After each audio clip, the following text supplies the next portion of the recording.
All season. Just hours from now, the college football playoff begins. Georgia and Oklahoma at the Rose Bowl in Pasadena.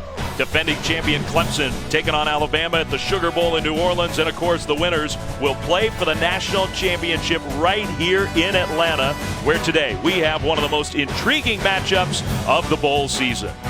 Welcome to the 2018 Chick-fil-A Peach Bowl. And our matchup, the Auburn Tigers, led by Kerryon Johnson, the SEC Offensive Player of the Year. The Tigers, who of course handed Alabama and Georgia their only losses of the season before falling in the SEC title game on this very field.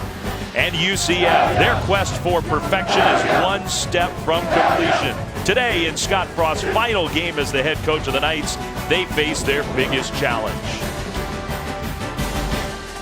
And Happy New Year, everybody. Dave Fleming alongside Brock Hewitt. Allison Williams is with us as well. A great day of college football begins here in Atlanta. And Brock, we have such a fascinating game. It's really my favorite kind of game because you got the true upstart. I mean, UCF, they are the upstart among the New Year's Six bowl game teams. And they have a chance not only to finish off what would be a perfect season for them, but to really test themselves against a powerhouse program in Auburn. And it started yesterday with you. You love the storylines of this because we all know it. We've all tried to beat the bully on the block, the big guy, or maybe fend off the guy that's not as big or talented. And we know both of these stories. And on top of it, Dave, we have some tremendous football. Just the conflict and contrast in styles, the tug of war that Auburn wants to play, the speed. They want to play tag to set UCF. They want to get out in the open field.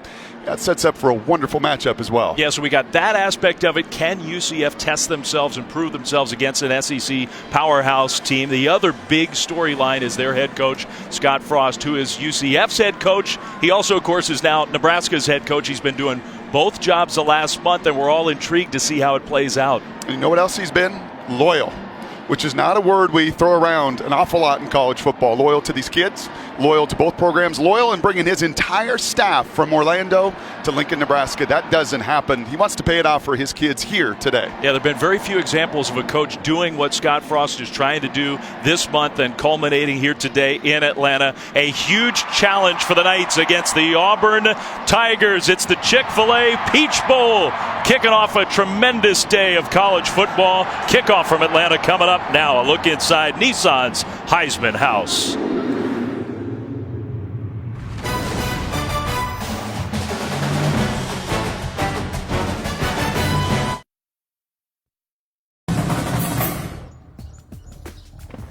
Hey man, let me get one for the fans.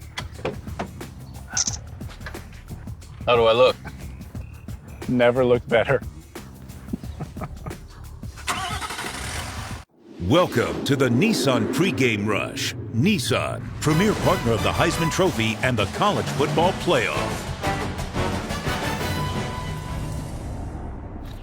Touchdown, Auburn! The war on I-4 did not disappoint. That Auburn team and what they did to Georgia, scary. Scott Frost, this is an opportunity for him to make one last statement. The Auburn Tigers, for the second time in 3 weeks, have defeated number 1. Intercepted! Their perfect season remains intact.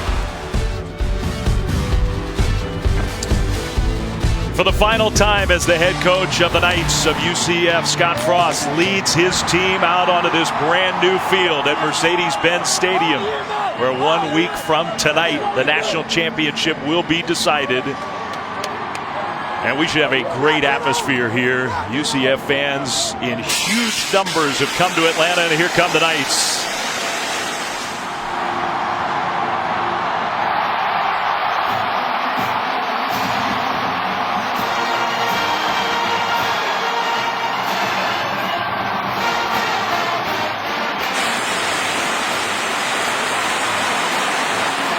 The only undefeated team left in college football on the other side from the SEC, the Tigers of Auburn. Beat number 1 Alabama, beat number 1 Georgia in the regular season. Lost on this field in the SEC championship game. Otherwise, they'd be getting ready for a semifinal matchup tonight.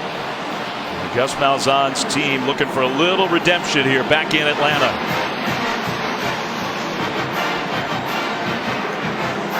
This has been the Nissan pregame rush, and the players are getting ready to go here. Let's go down on the field with Scott Frost. Here's Allison Williams. Coach Frost, before you ran out onto this field for the final time with this group, what was your message to them? Just to go out and fight. They've been fighting together all year. They've overcome a lot together. They've done it loving one another, and we get more chance to do that, and I think the guys are hungry to play. Once we kick off, what will you be watching to see how they absorb and react to that initial wave of physicality from Auburn? Yeah, I think we're going to have to handle the first wave. I told them that. We need to be able to hold up front on both sides of football. If we can, this is going to be a really good game. Scott, thank you. All right, thanks, Allison. Let's go down to the center of the field. Brandon Cruz, our referee from the Big 12 for our coin toss. Gentlemen, congratulations on an excellent season. This is Percy Vaughn, chairman of the Chick-fil-A Peach Bowl. He will be flipping today's coin. Heads is the 50th Peach Bowl logo. Tails is the stadium logo. UCF will call the toss. What's your call? Tails. He called tails. Mr. Vaughn, he called tails. Please flip the coin. It's tails. UCF wins the toss. You'll receive. Which way do you want to kick? Okay, place your backs to your goal lines.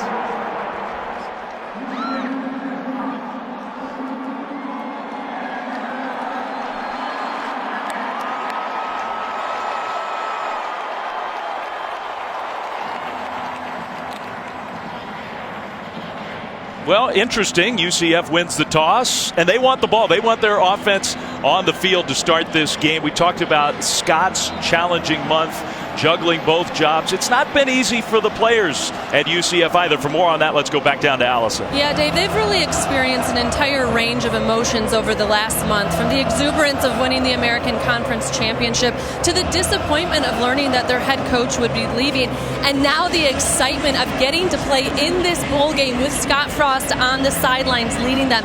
And it's been most difficult for the young players. I talked to safety Trey Neal. He said, I've been through a coaching change before. I understand the business, but I had to explain to the young guys that this is what's best for coach. He's getting to return home to his alma mater in Nebraska. The quarterback, Mackenzie Milton, he's one of those guys that was recruited by Frost. He said it's tough because our relationship goes beyond football, but I understand his decision. And they all saw the sacrifice it took for Scott Frost to be able to coach them today. For that, they are all thankful and said we love him no matter what. Can't wait to see how it plays out on this field where the national championship will be decided 1 week from tonight. Daniel Carlson is going to kick off, and it'll be a premium for Auburn to try to keep it away from that guy. Mike Hughes, the junior defensive back, has turned into one of the best return men in all of college football. And you may argue they're here because of his return against South Florida. When that game got tied, he took it to the house to give them a touchdown lead. They hold on, and in a few of these games with Group of Five, I have never felt a fan base and a team as wired as UCF is right now. They are so ready to go. Carlson with the big leg into the end zone. That's a good start for Auburn. Don't let Hughes get a kickoff return. Mackenzie Milton, who had a tremendous year for UCF. Milton, who was under-recruited coming out of the state of Hawaii, youngest of 4 boys, lots of sports in that family growing up. He loved Marcus Mariota. In high school, he was 5'11", 160 pounds. He's not a lot bigger now. Scott Frost first found him at a quarterback camp event when he was still with Oregon. Mackenzie Milton followed Frost to Orlando, a long way from home, about 4,600 miles Orlando is from his hometown in Oahu. And he had a great year this year. And they're here because of him. Only Baker Mayfield in college football better quarterback rating than Mackenzie Milton, who throws on first down and was not quite accurate with his first pass of the day. It's incomplete, 2nd and 10. 3,795 pass yards, 35 touchdowns, 42 total touchdowns, all UCF single season records. Number 8 in the Heisman rankings at the very end. Not a surprise to see a screen to a tight end on the first play. Get ready to see a lot of this football out on the perimeter for the Knights. 2nd and 10 against this very tough physical Auburn defense. Over the top and incomplete. Akins had a chance to catch it, couldn't bring it in. It's third down. Well, that's 2 attempts to the tight end, but as far as the impact players over the course of the game, brought to you by Chick-fil-A. Adrian Killens, he's a little speedster out of the backfield. I'll remember he's the one that said the SEC hasn't seen speed like we have. And Otis Anderson, another true freshman, he's in the slot, he's dangerous. Jeff Holland led this team in sacks, first team all conference there on the defensive line. And Trey Matthews, he is the governor in the back. He runs the show. Auburn showing some pressure, but they back off on 3rd and 10, and good protection for Milton, who now is scrambling around. He does this very well. Kind of sidearm delivery, dangerous throw, incomplete. It's a 3 and out.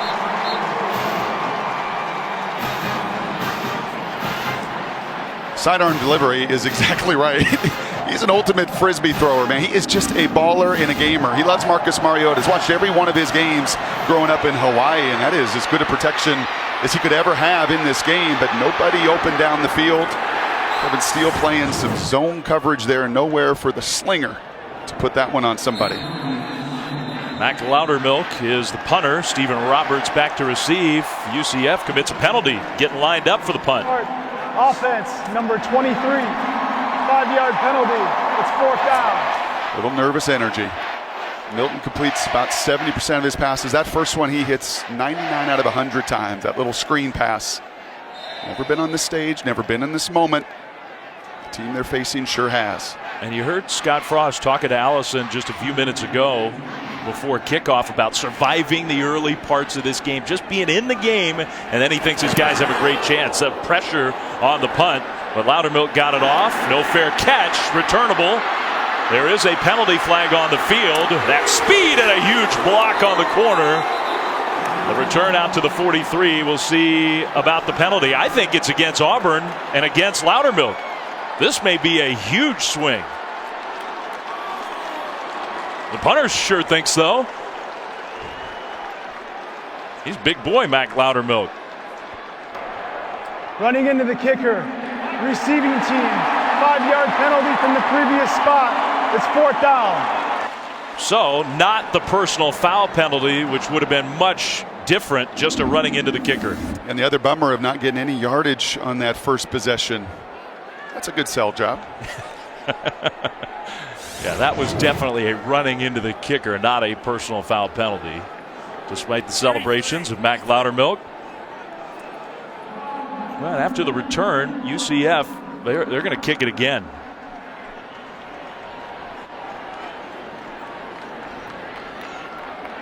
Auburn was set up with good field position right around the 43-yard line of the Tigers. So we'll remember that and see how much impact that penalty has.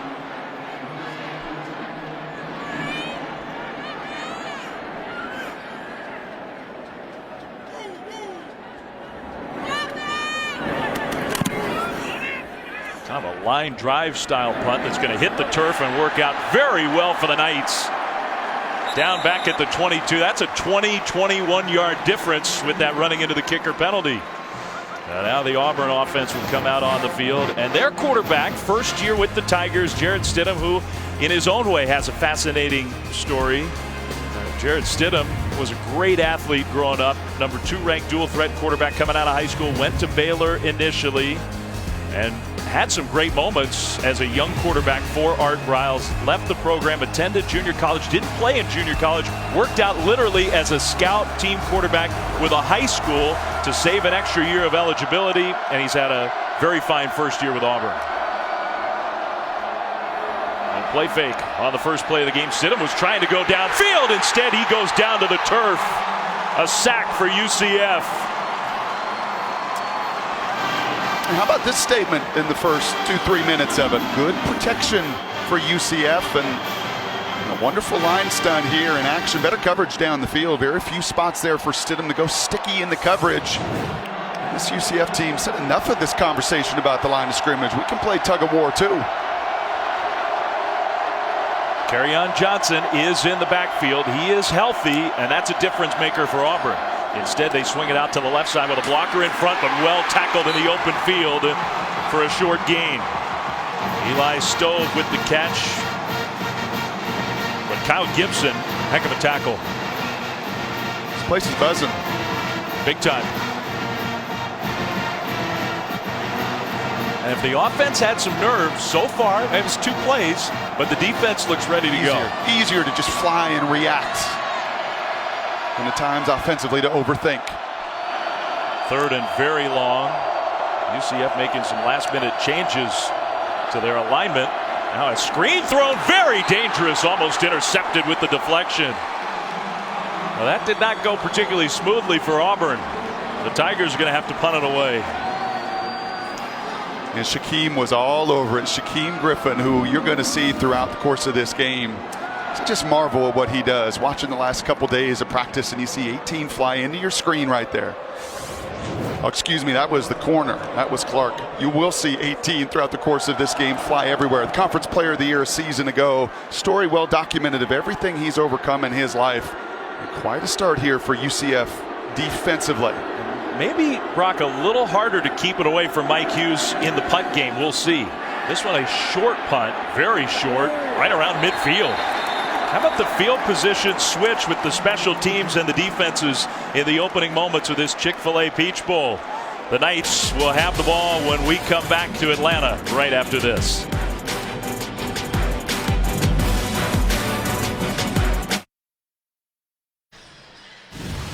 UCF quarterback Mackenzie Milton is a little baller. He's a gamer. He does whatever it takes. And at 5'10", he changes that release point quite a bit.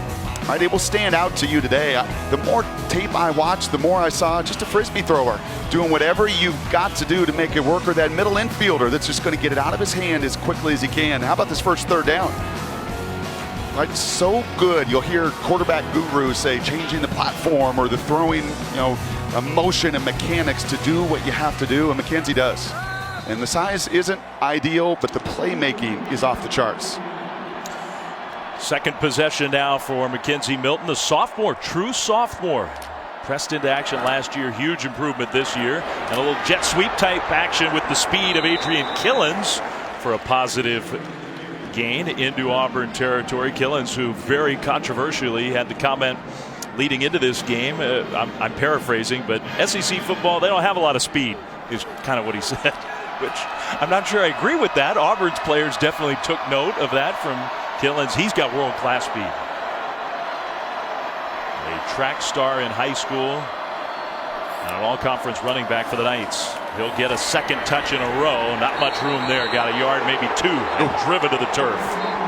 Yeah, that was a little kiss and a reminder there between Trey Williams and Trey Matthews, that at 158 pounds, you may have world-class speed. And you may have an advantage when you get outside the tackle box, but you want to run between the tackles. We'll remind you of your commentary. That's 3rd and 4. It's also the part of the field where you could see, if they don't get it, going for it on 4th down. 2nd, 3rd down already for UCF. They had their first opening drive 3 and out of the season to start this Chick-fil-A Peach Bowl. Milton, a designed quarterback run, kind of picking his way through. He found a hole and tripped up. He went down, but I think he got there. And he is their 2nd leading rusher. Many times that's in the secondary plays, as you saw on that 3rd down, his ability to extend and create for Scott Frost. So there is some similarity with Marcus Mariota. All those years in the box that he called plays at Oregon, watching Marcus make something out of nothing. That time, a perfectly designed 3rd down QB run call. Now the other fast, small, quick running back for UCF, Otis Anderson, joins Milton in the backfield. Play fake to him, a little pump fake, and they dump it out toward Anderson. I think lucky that that one fell incomplete. Keep track of it. I think every series you're going to see a screen. So on the very first play of the game to the tight end, that one a little more traditional, and that doesn't surprise Kevin Steele. He knows exactly what's in the game plan for Scott Frost. When you've got some size disadvantages at the point of attack, you create and you move. You can see with Kevin, he's terribly shocked by that screen call. He used to be more emotional. He told us how he has worked over the years. He's a great coach and had a great year. He has worked over the years to be more even-keeled during games, and he is definitely that now. 2nd and 10. Milton fumbled the ball, and it's out on the turf. Auburn picks it up.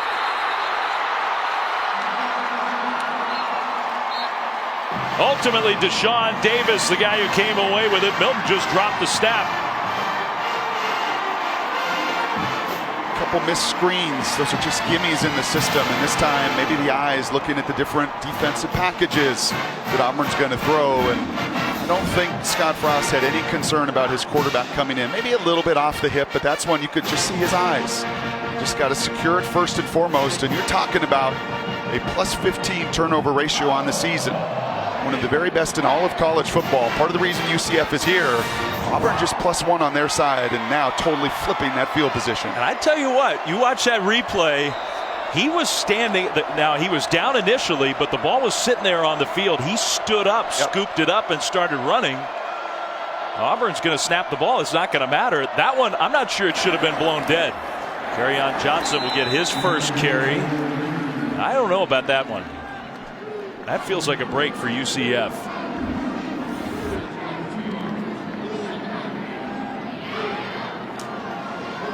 And they're fighting for it here, so there's no contact, and Deshaun Davis comes in. All right, so he's on the turf for sure, but watch this. Well, we'll have to see it again one more time. The screen to Davis, defended beautifully. And there's the guy you're talking about, Shaquem Griffin. Neville Clark also in there as well. Clark from his defensive back spot. Flying around, aren't they? Griffin, who I think is the most inspirational story in all of college football, plays with one hand. There's no question. And has played at such a high level. UCF coaches can't say enough great things about him and how he has made himself into a superstar. 3rd and 10 for Auburn.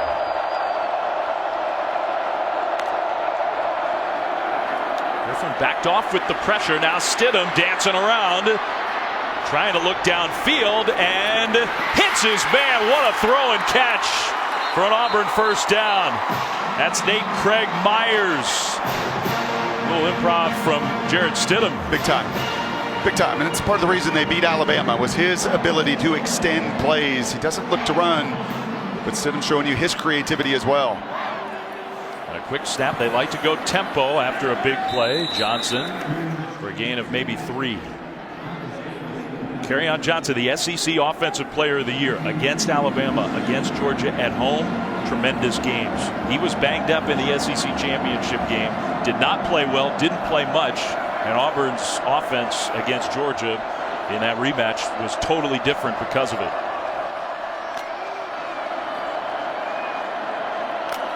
Second and 7. Stidham with all kinds of time. Now on the move again. Throws right along the sideline. Another completion. One broken tackle to Darius Slayton. That's an Auburn first down.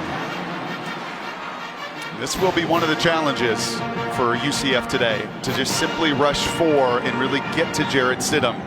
It's now a couple opportunities where he gets outside the normal framework and timing of the play. And as I said, late in the season, man, did he ever grow in that facet of his game. First down. Johnson tried that little shuffle cut. He likes doing that. Took a pretty big hit. Stumbled forward, though, to get some positive yardage. Yeah, he loves Le'Veon Bell. It's the guy that he watches an awful lot. And unlike Stidham, you felt his confidence grow throughout and over the course of the season. Same thing for the SEC Player of the Year in Kerryon. His timing, his patience, his ability to slow to, and explode through that hole also ramped up over the course of the year. Think about all the great players in the SEC on offense. Johnson now a Wildcat quarterback on that jet sweep, hands it off. Pretty well defended by the Knights. It'll be 3rd down. Eli Stove got the ball. This is an awfully big 3rd down here in the red zone. Scott Frost says just keep it within arm's length, and a nice tackle there by Jasinski, the leading tackler for UCF. Keep it in arm's length. Put the pressure on Auburn. Weather this storm here, the sudden change with the fumble, and you hold Auburn to a field goal. That will be a win for the head coach. Auburn did bring in an extra offensive lineman for this 3rd and 4. It looks like Bailey Sharp, number 66. Big tight end, essentially. Play fake. Stidham throwing back across the field. Incomplete. There was good coverage there. In fact, they were trying to throw it to Bailey Sharp. Yeah, UCF having none of that. Yeah, we've called Clark's name a number of times. The corner there, number 14, and you're not going to fool Griffin. He has seen way too much football. That play works And we've seen it work for Auburn through the years, trying to get an undisciplined team on the other side of the ball. Not this 12-0 UCF team. Well, the special teams, these three playing their final game, each of them, and together they have handled every kick for years for Auburn. Snapper, holder, and one of the best place kickers in the country, Daniel Carlson. Chip shot for him, 25 yards. Good snap, good hold, good kick. What's new? So Auburn gets the turnover, and they capitalize for three. The Tigers early on in this Chick-fil-A Peach Bowl with a 3-0 lead.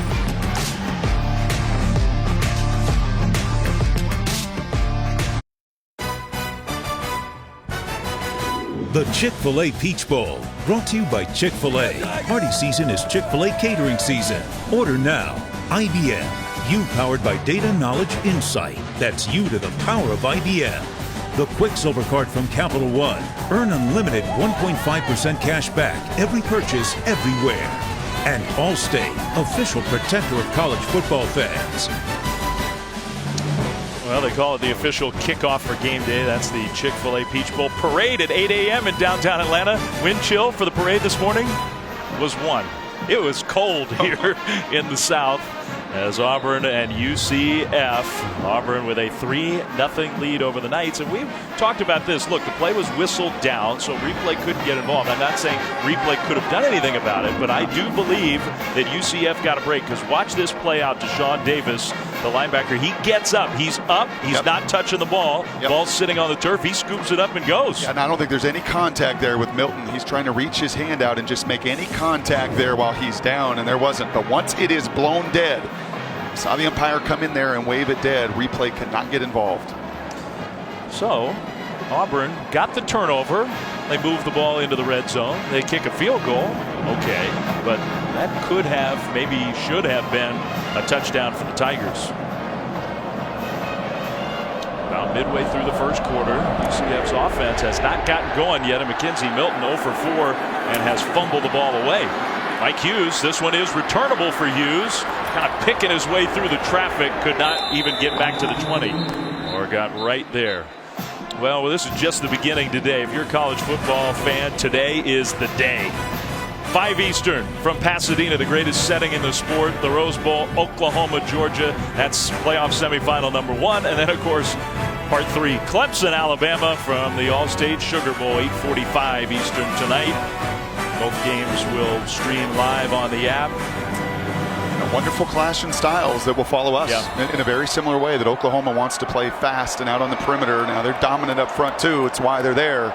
And a Georgia that wants to play keep away on their side. Yeah, you watch this game, you kind of think of Mackenzie Milton as a Baker Mayfield type of quarterback. Milton needs a completion, and he gets one. That's his first of the game to Dredrick Snelson, the sophomore from Miami. You can see how dominant, in fact, Oklahoma, as you see, number 1 in America at scoring points, 13 a game for UCF. And Auburn very good on the other side, just a field goal per quarter on average this season. So this has been a fast-starting UCF offense, typically. Fast-starting, fast-finishing, number 1 scoring offense in college football, the only undefeated team in the country. Trying to stay that way, down 3-0. On second down, Milton, that one, he had a wide open target, Otis Anderson, and he just missed him. Yeah, this is not what you saw the last couple weeks. And you could see just there a little body language from Mackenzie, like, gosh, these are gimmies, I don't miss these. Against Memphis, he did not miss a throw in the entire first half, and they were a lot more difficult than these flat routes and these screen passes. Got to take a breath and got to settle down, and Scott Frost will continue to give him high percentage throws.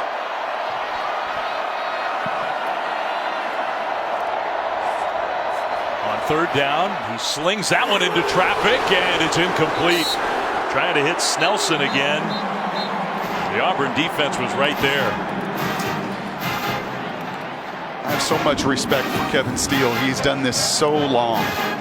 That's enough of a pocket, and once again, you see that little slingshot throw, but there was no intimidation and no fear from the defensive coordinator. He knows, Kevin Steele does, what he's got from a speed perspective there, and a wonderful play by Jeremiah Denson in the flat. He knows when a quarterback's struggling, he's anticipating that throw from Frost. He knows he wants to get his quarterback going. The nickelback Denson all over it. Think about the guys Kevin Steele has coached with, from Johnny Majors, Bobby Bowden, Nick Saban, Tom Osborne, Les Miles. It's like a walking history of college football. The punt was muffed and going backwards. Stephen Roberts way backwards inside the 20. Those special teams haven't been real special for Auburn so far. We'll be back here to Atlanta after this. The Tigers with an early 3-0 lead. Goodyear, when Mother Nature blitzes, you'll need the very best traction on and off the field. You'll need weather ready. Goodyear, more driven. This brand new Mercedes-Benz Stadium with the remnants of the old Georgia Dome right next door. The Auburn Tigers, who have played so often over the years in this great city, back in Atlanta where they lost the SEC championship game. Derek Stidham in the offense. Auburn leads 3-0. Dave Fleming, Brock Hewitt, Allison Williams. They give it on the right side. And a nice positive game to Cam Martin. Let's go down to the field and Allison Williams. Hey there, Dave. I've been keeping an eye on this UCF defense because a big question for them was how they would absorb those initial collisions with Auburn. And so far, they have remained hyped with that first 3-and-out, forcing the field goal. Their confidence is rising. They have belief that they could play with Auburn coming into this game, and it's growing as they go. Stidham again on the move. He's been going left to right all throughout this first quarter. Hits his target Slayton on the run.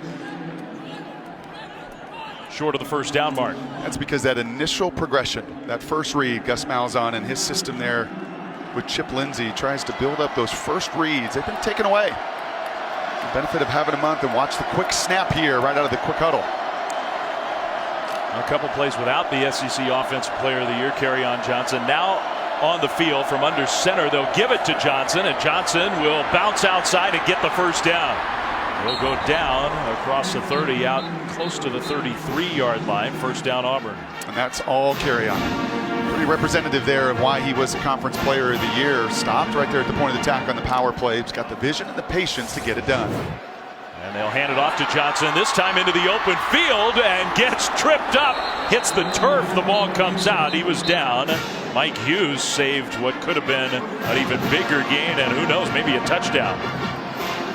They'll go with the quick tempo again and give it right back to their star running back. Close to midfield, stopped short, gain of 3.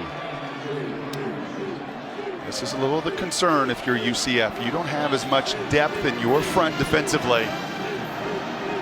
You do not want to get into a game where Auburn starts to pick their tempo up and just runs it right at you. You'd much rather see them try to spray it all over the field. And one other thing to keep a little eye on is watch the depth relationship quarterback and running back. This time Stidham rushes up again under center, fakes that end around. Stidham slips and goes down. That was set up, I think, for a deep ball. And Stidham is a good deep ball thrower. Just didn't have an open target. It sure was. And again, that's the discipline in the back end of this UCF defense. Not overwhelming, but they're very sound in what they do.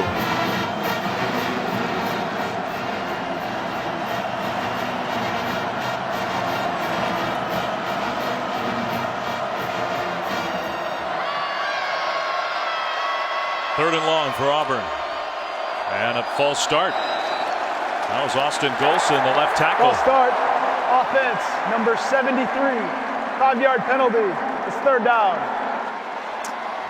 A lot of frustration there from Malzahn on that sidelines. He felt like his team was going to be ready to play. And this is not an energy or an effort thing. These guys are flying around. It's a simple fact. They've been off a month. Right? You can practice all you want, but there is nothing like game speed. UCF fans who are here in huge numbers are making noise.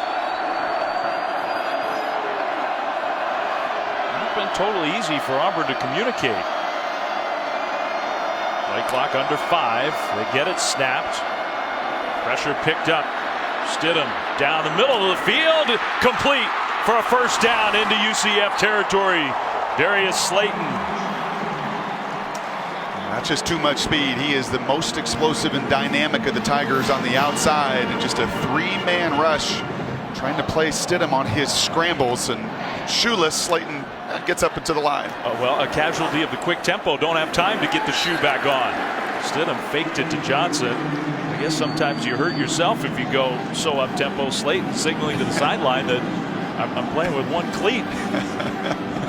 Yes, somebody else, help me out. I may jump 43 inches in the vert, run 4.4, but I gotta have both cleats on to get it done. He is a guy, he had that 24-yard reception for the first down. That's his season average per catch.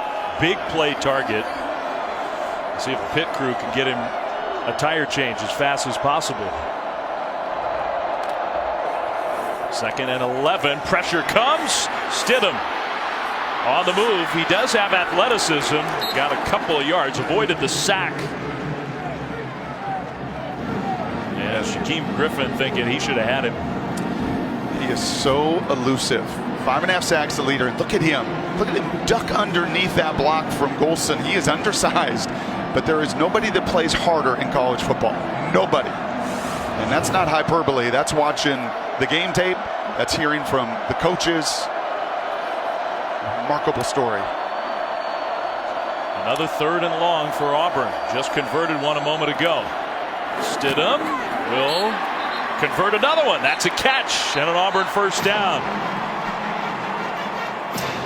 That's Marquise McLean, and he's in there for Slayton. And this is just a well-timed little outbreaking comeback route. And put right in the spot where Stidham wants it. Well, Slayton got the cleat back on. He's back in the game. Third down conversion for Auburn on this drive alone. This will be the 11th play of the drive. This will be a run more than likely. Johnson in the backfield. Tigers already with a 3-0 lead. Johnson tried to get away, could not do it. He goes backwards. Part of that defensive line, they have some size and strength up front. UCF does. There's just a couple little interesting tells, and I told you about the alignment there with the quarterback earlier. And when the quarterback and running back are flat like this, you're going to get a pass 9 out of 10 times. When he's deeper, it goes the other way. Play fake. Stidham slips again. Wow. He's having a hard time with the footing. You would think they just played on this field their last game. That was a few weeks ago, but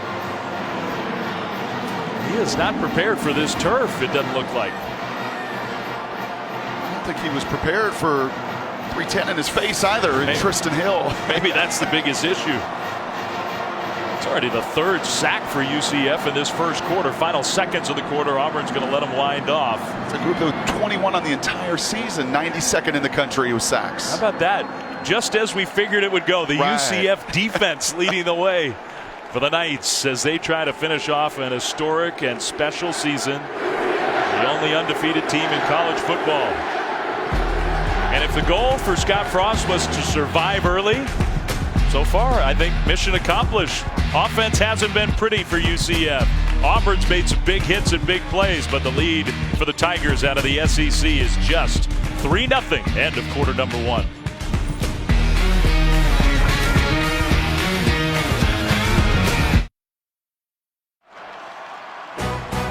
This is the Chick-fil-A Peach Bowl.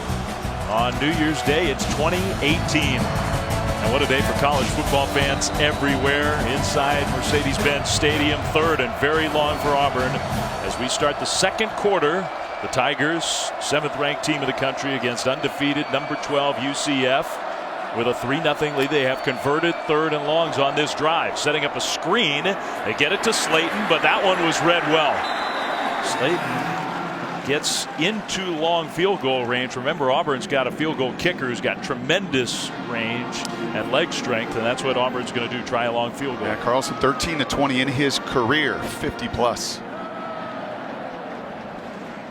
Had a 25-yarder to give Auburn the first points of this Chick-fil-A Peach Bowl.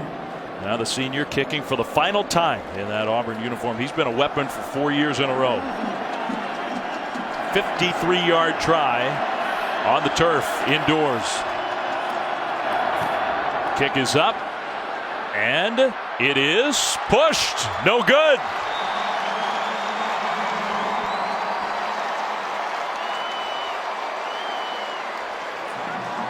A rare miss for an All-American kicker.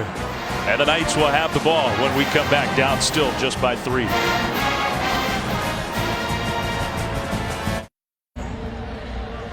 Back here in Atlanta, where Auburn leads UCF 3-0 early in the second quarter of this Chick-fil-A Peach Bowl. Part of the intrigue of this game, Scott Frost coaching his final game with UCF off to Nebraska. And the Knights have hired a new coach, and he's with us here. Dave Fleming, Brock Hewitt, and Josh Heupel. Congratulations, Josh, on your new job. Coming from Missouri, offensive coordinator. Heck of a couple of years with the Tigers in the SEC. Watching another Tigers SEC team take on your new program. Congratulations. Well, thank you so much. Excited to be here, and it's been a great week of festivities here, and obviously a fast month for me. What's been the challenge for you? Because look, this staff has been in place here. They've been kind of going back and forth, Lincoln to Orlando. What have you been able to do this last month? Well, you're trying to balance a couple different things. Get to know your current players on your roster, recruit. For the recruiting period that just happened, and then into January, and then at the same time hire your staff, and so those are the 3 things that we've been trying to balance, and obviously getting to enjoy a great game here today. What about the personnel that you're going to inherit, Mackenzie Milton and company? What do you feel about, especially on the offensive side? Yeah, special player. A lot of great young players that are inside of our program, and got to continue to add to that with our recruiting cycle here in January. But excited about the kids that are coming back. You've been around these big stages before, back in the day. What are you seeing here in the first 15-plus minutes? The #1 scoring offense in America. Having a tough time getting it going. Yeah, obviously Auburn's great on the defensive side of the ball. They cause problems on the up front with their big physical fast guys that can get to the quarterback, and great skill players on the outside. But sometimes in a bowl game scenario, I think your offense has to find itself and get itself in rhythm after a long layoff as well. That was a big penalty. Milton, who can run, will get the first down, diving out toward midfield. Mackenzie Milton, maybe that'll help him get into a rhythm. Well, we're going to let you go enjoy this game. We just wanted to say hi, congratulate you on the new job, welcome you to UCF, and we look forward to seeing you down the road. Appreciate it, guys. Thanks, Josh. Josh Heupel, the new head coach for the Knights. Quick tempo, and Killins with that speed into the open field, and maybe Josh Heupel will be a good luck charm for his new program, because last 2 plays, 2 of the most productive of the game so far. Well, and you nailed it. Sometimes just a scramble and seeing those chains move, that's the best thing for a quarterback to get into rhythm. Play fake. Milton throws on the run, and that's his best delivery for a first down. Upfield inside the Auburn 40. Redrick Snelson had a big American Conference Championship game against Memphis. They want to go fast, but this is another shoe problem. Got to get the cleat tied. Milton tied it as fast as he could. Now he's ready to go.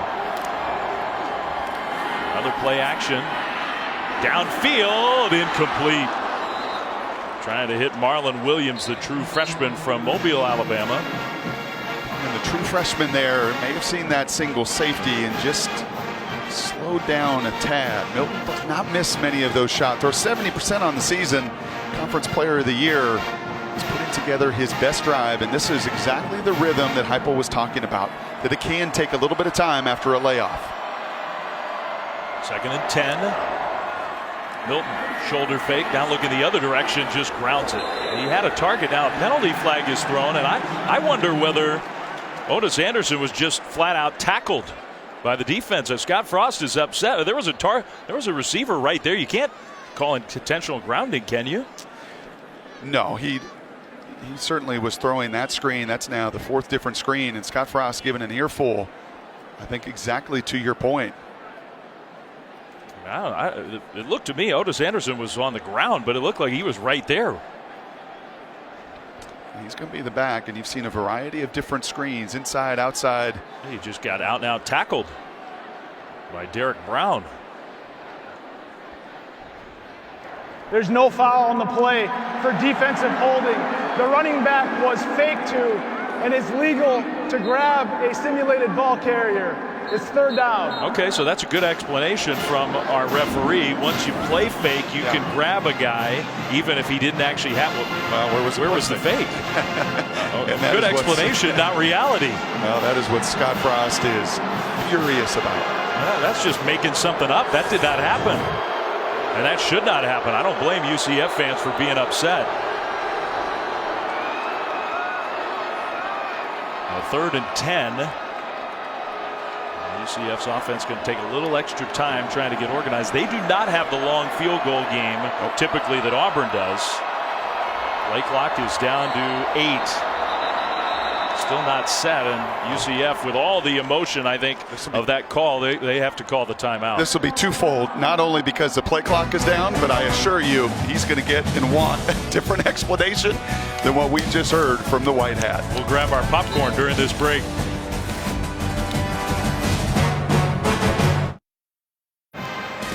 All right, enjoy the college football today, and then on Wednesday, an NBA doubleheader. Two best teams in the East, Cavs, Celtics, 8 Eastern. Thunder, Lakers, 10:30 Eastern Wednesday, right here on ESPN. It'll stream live on the app. Scott has calmed down a little bit, Yeah, I hope those Zebras said, hey, the contact was behind the line of scrimmage where that is allowed. I hope they clarified that point. It was a bad explanation. Yes. Maybe not a bad no call. 3rd and 10. Milton, design run with a blocker out in front. Milton's going to get the first down and more. Down the sideline inside the 20.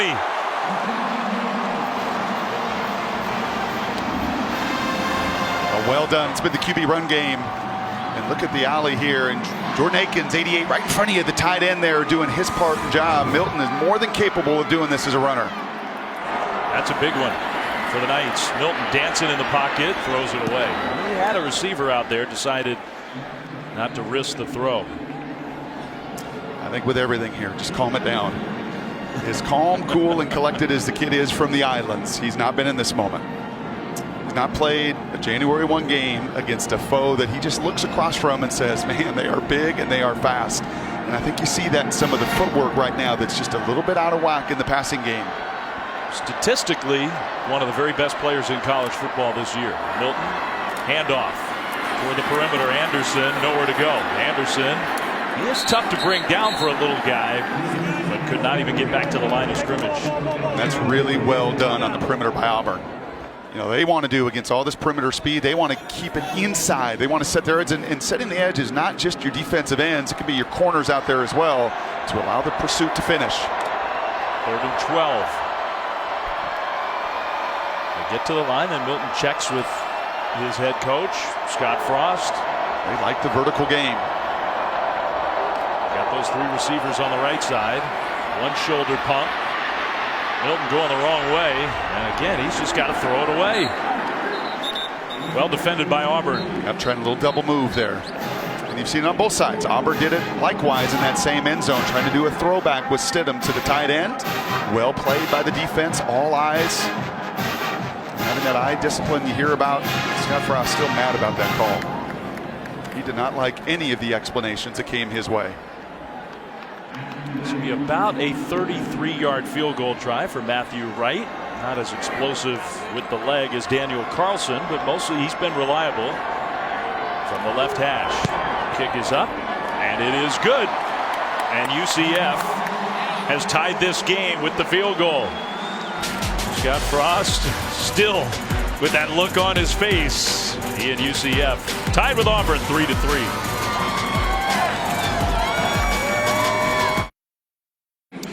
Back here in Atlanta, we've been talking a lot about Shaquem Griffin, and deservedly so, the impact he has made on his teammates on this UCF program, but also outside the program. Really cool story leading up to this Chick-fil-A Peach Bowl. The Davis family, an Auburn family from Alabama, reached out to UCF because they wanted to meet Shaquem. Why? They have twin boys, one of whom, Jordan, was born just like Shaquem with the same birth defect, amniotic band syndrome, and he has become an inspiration for them as young parents with their young twins.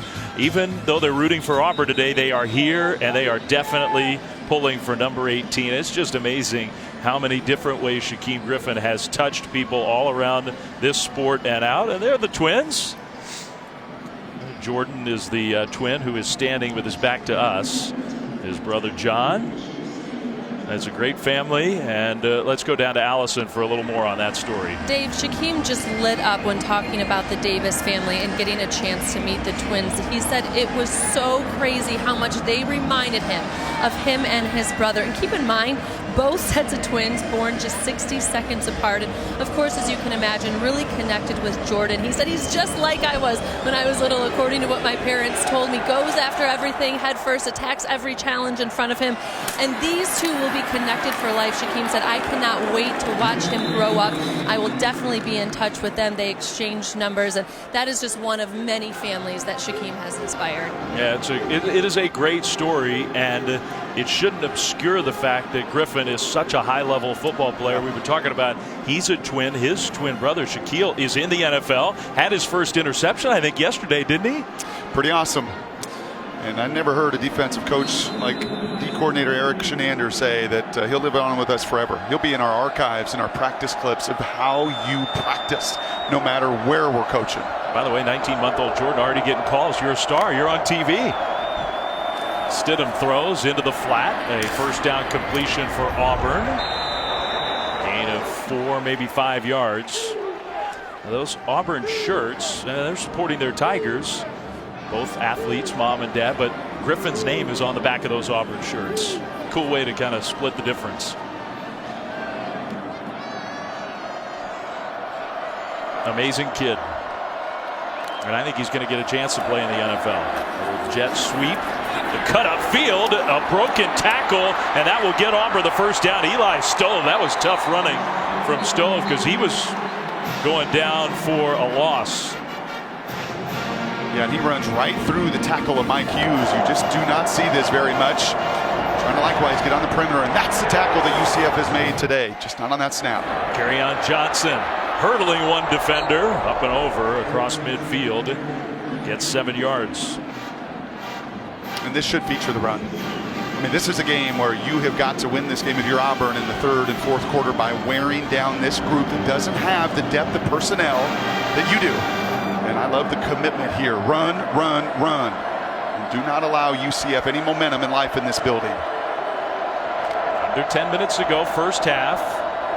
That was a botched play from the start, and the ball's out. Scooped up by UCF with a block. Down the sideline, Trey Neal.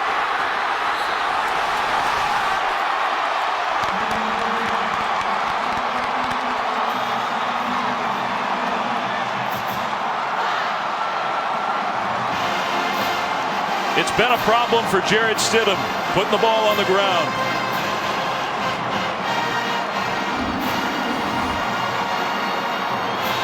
Yes, 6th lost fumble of the season. More fumbles than interceptions. And Dave, eventually, you get to plus 15 on the season for a reason. It will play itself out. The fumble in the first quarter there for UCF, and look at the 1-2 there. Can I tell you that Shaquem Griffin plays hard? He sets the block that springs that run. There's a reason this team was one of the best in college football in that turnover area. They take advantage. What a block by Griffin. Trey Neal, the Atlanta kid coming back home, gets the turnover. Milton, meanwhile, had his helmet almost ripped off. Got some positive yardage on first down. A chance for UCF with the turnover to take their first lead. Neal is the guy who clinched the championship game in the American with the interception in double overtime. The UCF defense has come to play.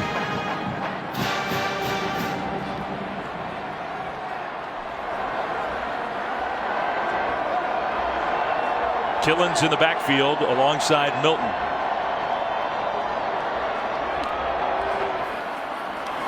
Milton pressured, gets away. Milton gonna run inside the 10. Touchdown!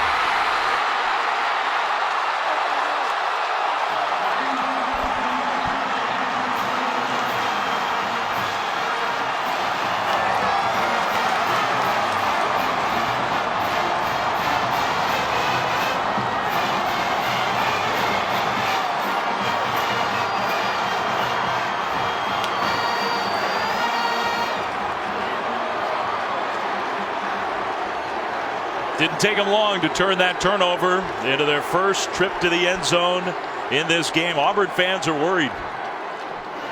Extra point is good. It's 10-3 UCF.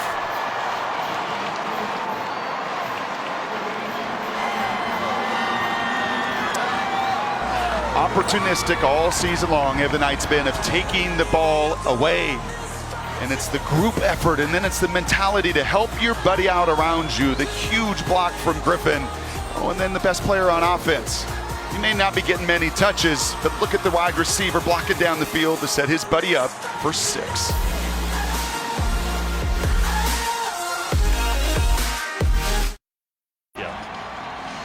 Well, I think the Davis family has a little mixed emotions going right now with the twins, Jordan and John, and their affection and love for Shaquem Griffin of UCF. Pulling for Auburn, but number 18 has come to play today in this Chick-fil-A Peach Bowl. And the Knights have their first lead, capitalizing on a turnover in the end zone for the first time. 10-3 UCF. Kick return set up out across the 25. Here comes a penalty flag from behind. Kind of late, but it's on the field. And you always assume these are against the return team.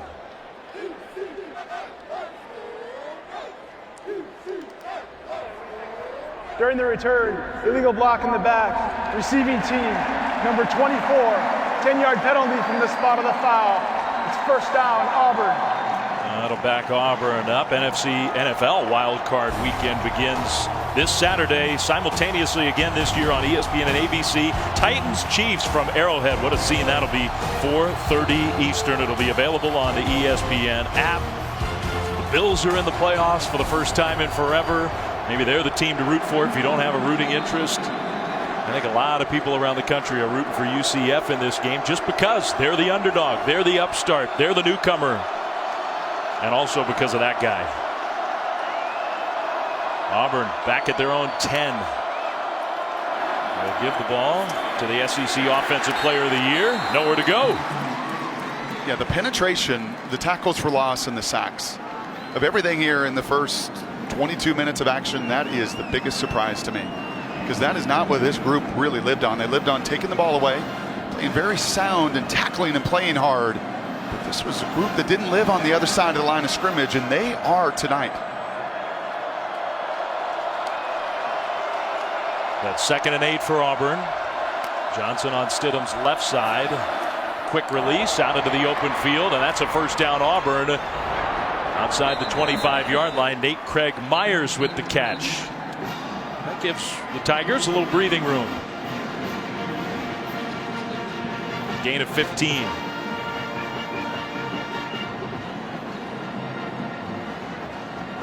Stidham's 10 of 12, 94 yards. Johnson gets the ball from Stidham. Got a couple. Yeah, you look at it. In fact, both QBs have thrown it 12 times. Stidham's 10 of 12, tremendous efficiency. Milton on the other side is 2 of 12 for 14 yards. But it's the rushing yards, 57 yards, and capitalizing on their takeaway, something Auburn did not do. Another tackle, by the way, for Shaquan Burkett, who wears number 2, middle linebacker. He's a fascinating story in his own right. Guy who was married with a couple young kids, decided to come back for his senior year, and I think he's probably pretty pumped that he did. He has had a really nice first half. There is a penalty flag on the field. A couple UCF defenders down, including Shaquan Burkett. This one's going against Auburn. Holding, offense, number 50, 10-yard penalty. It's 2nd down. I think it's Tristan Hill who is down. Casey Dunn, the center, called for the hold. Hill is a big sophomore, 325 pounds. Started every game, 25 consecutive as a freshman when you walk on campus, and that helps. Your group of 5 team, you need to have, and you play that odd front as they do, you've got to have some beef in the middle. Hard in the supply chain, always find quality D linemen. Pittman next to him, first team all conference. Tristan, second team. Not a surprise to win your conference, to go undefeated. You need those big fellas. They don't have as many of them as the guys on the other side. But Tristan, Pittman, Garrod have done their part. Yeah, they need those top line players. You're right, they don't have the depth. If they lose Hill, that's a big loss. It's a good sign that he gets up and walks off the field. And there's no question there for Scott Frost. You take him backwards. Could have been 3rd and 3 or 4. You don't want any part of that. You want to get Auburn into those one-dimensional situations, into that throwing game, and allow Griffin and crew and some of the exotic blitzes that they do have to get after. And you see our guy once again. Auburn's controlled the time of possession, just not a lot to show for it. Only the 3 points here in the first half. Griffin gets right into the backfield, and he gets Stidham down. Well, I showed you earlier his ability to leverage and to dip and get underneath. This is all about quickness. And this is why the guys at the next level will not doubt him. You cannot doubt the productivity. And look at the jump move here, the big tackle. He's given up 100 pounds on Darius James. And he showed him the duck and under move, and that time the inside move, the quickness. And the kiddo's liking it, saying, "It's my guy." 3rd and 28. They're going to hand the ball off. And Kerryon Johnson gets what he can. But UCF, and now more penalty flags after the play.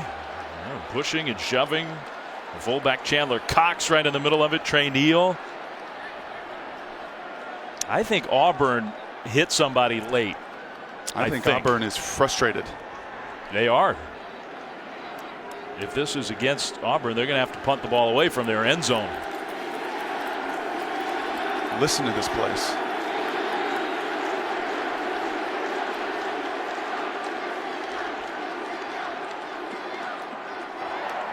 After the play was over, personal foul, unnecessary roughness, offense, number 27, half the distance to the goal, it'll be 4th down. I think you said it. They are not happy with the way this game is going. Nope. And I don't see this as a feeling of, oh, they didn't show up to play. Oh, they're just disappointed. I see it a difference of 18 in crew playing with their hair on fire, which is exactly what they have done and sustained it over the course of this season. Remember, Mike Hughes may be the most dangerous return man in the country. He is standing at midfield for UCF. And Aiden Marshall and Auburn going to have to punt it from the end zone.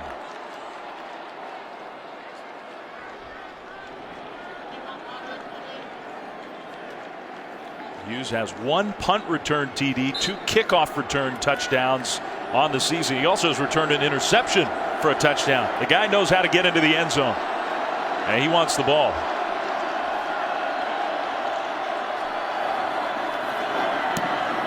That one a very high kick. Hughes will have to signal fair catch.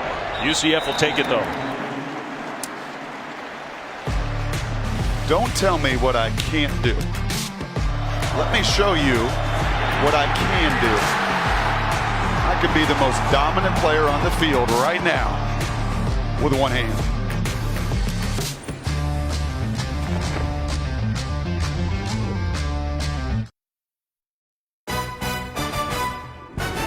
The Chick-fil-A Peach Bowl, brought to you by Northwestern Mutual. Spend your life living. The 2018 Ford F-150. It doesn't just raise the bar, it is the bar. And AT&T. The competition between the teams before the game, go-karting, basketball, they played Family Feud against one another. Auburn did end up edging out UCF for their sort of pregame championship belt. Now on the field, UCF has kind of taken control of this game. On 1st down after the punt and the fair catch right near midfield, Otis Anderson with the carry for a couple of yards. It's 23 plays now, and that is just the 26th play, and just the 5th between the tackles for the Knights. Just enough to keep that defense honest so they can push the ball to the perimeter. Mackenzie Milton, who's been getting it done on the ground, fakes that little fly sweep. He wants to go deep across the middle, and he has it knocked away. Marlon Williams had his hands on it. Good play by Stephen Roberts. That would have been a big gain. That is a tough throw. That is a little play action getting on the perimeter. It's flat, it's cross, and it's all the way back across the field. And that's wonderfully done by Roberts, the safety, the senior that sneaks his hand in there on the true freshman that's got to learn that, man, guys are going to be flying on this field around me, and I've got to secure that catch, because that was the best throw of the day for Milton. 3rd and 8. Now the Auburn fans getting loud.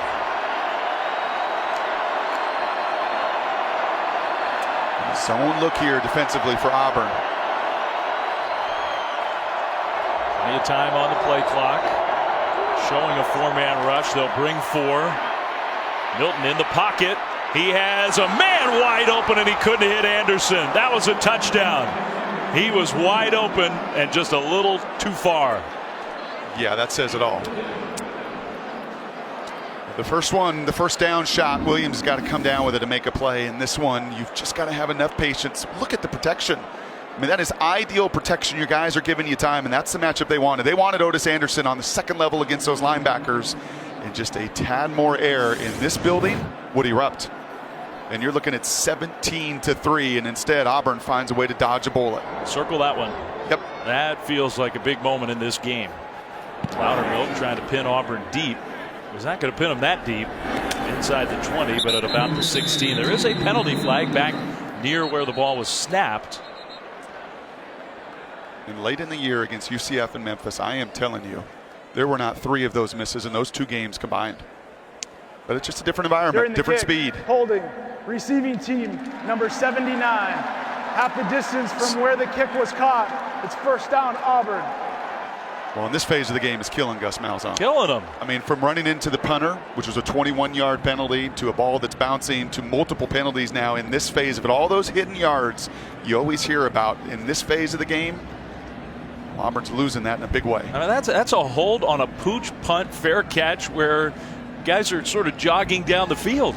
That's just an unforced error, and it's going to pin Auburn back inside the 10 and around the 8-yard line. Right around 5 minutes to go, first half. The UCF defense has played so well. How long can they hold up against the speed and the talent of the Auburn offense? Kerryon Johnson leaves the backfield, so Jared Stidham's all alone. And you do have to cover him. He's a good receiver out of the backfield. On first down, Stidham didn't have his first option. He checks down to the fullback Chandler Cox, who doesn't touch the ball very often, but he hangs on for the completion. Let's go down to Allison. Jared Stidham told me he likes to keep things loose. That's what he was trying to do here on the sideline, walking up and down the offensive bench area, telling guys we're good, keep your composure. A couple points for the offensive line from O-line coach Herb Hand. Some adjustments to how they need to approach number 18, make sure they keep him running up the field. And he told them, we are killing ourselves. Play like you're capable of. Hand off, and Shaquem Griffin got in on that tackle to stop Kerryon Johnson short of the first down. It'll be 3rd and short. He does it all. He's not just a pure pass rusher.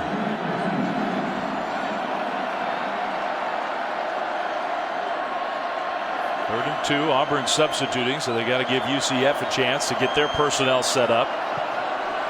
Johnson is in the game, and it looks like he's going to take the direct snap. I love this Wildcat type formation. He will fake it, keep it. Johnson, I don't think so.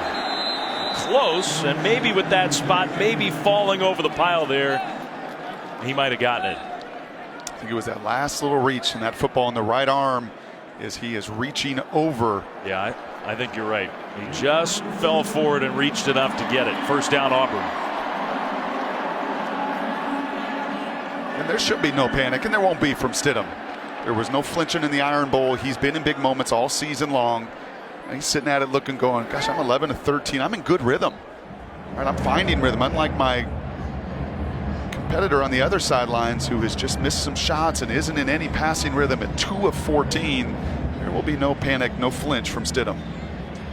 Well, they are going to take a look at the spot, so we'll get a chance to look at it ourselves, see if they got it right. To get outside that 18. Did he stay up? I think they got the spot mostly right. That elbow went down, but the nose of the football, again, that yellow line's not official. I think falling forward there, I think they got it mostly right.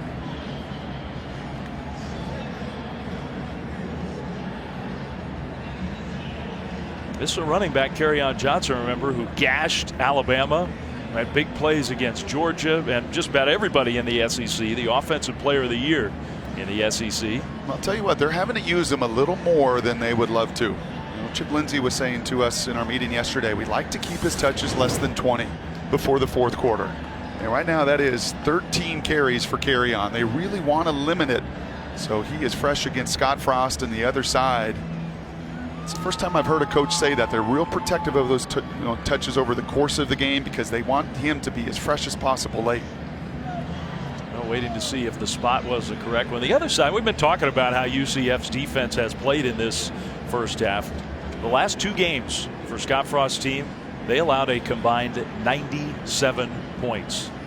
They have allowed 3 in this first half to Auburn. Trying to finish off a spectacular special season. Now let's get the call. In the play, the ruling on the field stands as called. It's first down. That was close, but I think they got it right. Yep. UCF fans do not agree with me. That guy does not agree with me. He will be taking all of his staff with him to Lincoln, Nebraska. They're all going. That doesn't happen in college football. The final game for that group of coaches with this special group of players. Stidham on the run, throws. Nice accurate throw with the big hit on the other end. Devell Clark, the sophomore's having a heck of a game. And they're picking on him, and that's what happens when you play opposite of Mike Hughes. Corner on the bottom plays so much press coverage. They like to typically go away from him. Clark doing his part. Johnson, stutter step, squirted through and got stopped close. I think the spot is going to give him the first down.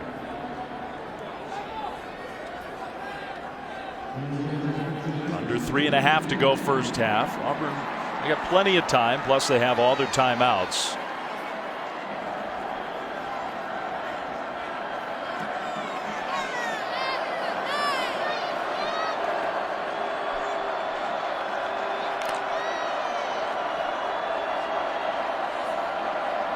But they are being pretty deliberate here inside that 4-minute offense. Swing that one out right side. Cut back middle by Ryan Davis, the leading pass catcher. In fact, he set an Auburn record 76 catches this year for Ryan Davis.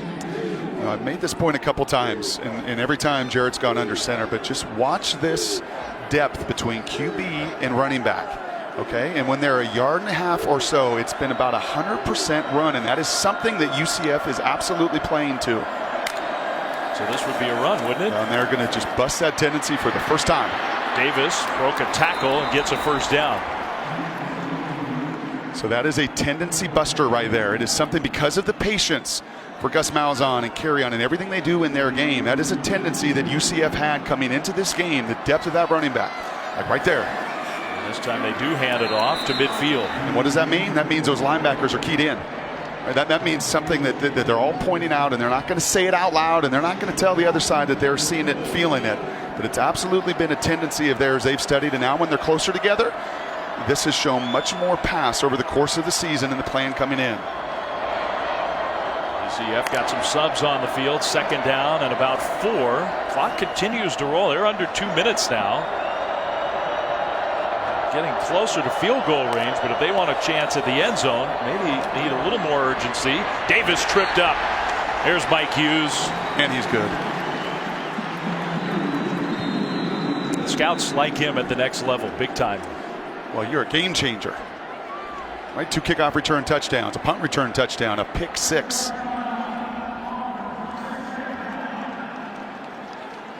Auburn did take the timeout with 3rd and 4 coming up. 1:32 to go in this first half. They've taken a long time to get just to midfield. So they'll talk it over on both sides ahead of this 3rd down play. Aerial coverage provided by Goodyear, committed to honoring blimp-worthy athletes who demonstrate hard work on and off the field. Goodyear, official sponsor of the College Football Playoff. The old Georgia Dome, just the remnants just outside this brand new Mercedes-Benz Stadium, where 1 week from tonight the national championship will be decided. Rose Bowl, Sugar Bowl, winners of those 2 are going to meet right here on this field. Awesome. And who will it be? We'll find out later today. You know, and speaking to those tendencies as well, because Auburn has other ones in their run game, they don't mind that, because then it allows you to bust it every once in a while, and just when it's been 9 out of 10 times, they're going to do something to mix it up and change it up. But it certainly has been a tell here in the first half. This showing pass. 3rd and 4 out of the timeout. Pressure picked up initially. That one across the middle for a first down and more. Ryan Davis in the open field inside the 35. Still on his feet. Gets close to the 30. Big play for Auburn. They just got to keep being patient, Dave. It is there. You're 14 of 18 now, completing those. There is space. You just can't get greedy. They're getting the ball to their record-setting pass catcher. That's his 4th straight catch. Stidham down the sideline into coverage, almost intercepted. Mike Hughes all over Darius Slayton. Yeah, throw the other way. I know Slayton's your touchdown maker, and he's your big guy you try to isolate in those situations, but 19 is too good. Originally at North Carolina, transferred out of there, went to Garden City Junior College, was wanted by a lot of people. Could have, I think, had his host of SEC schools to play for, was not going to be eligible until much closer to the regular season, and what a gift that landed in Orlando. Look, it's been an impressive drive, but you saw those numbers. They've already run 11 plays, almost 4 minutes off the clock. Maybe it'll all work out for them, but a minute 12 left and still needing 31 yards if they want to get in the end zone. Another little slant, flags on the field. Inside the 25 for a positive gain if the play stands. We'll see. Eli Stove with the catch. The way Gus Malzahn is reacting, I think he thinks it's against his Tigers. It would be number 7 already in this first half if it is. Auburn's offensive lineman, though, pointing the other way. Well, we'll see. You could read the lips. If it's 1st and 5, where would the ball be?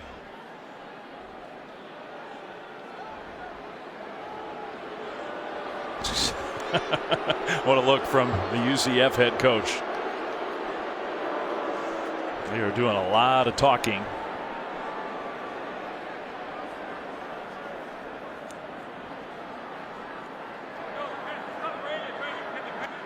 Oh, got to get it right. Okay, we were almost ready. You could hear the microphone. Brandon, no, wait.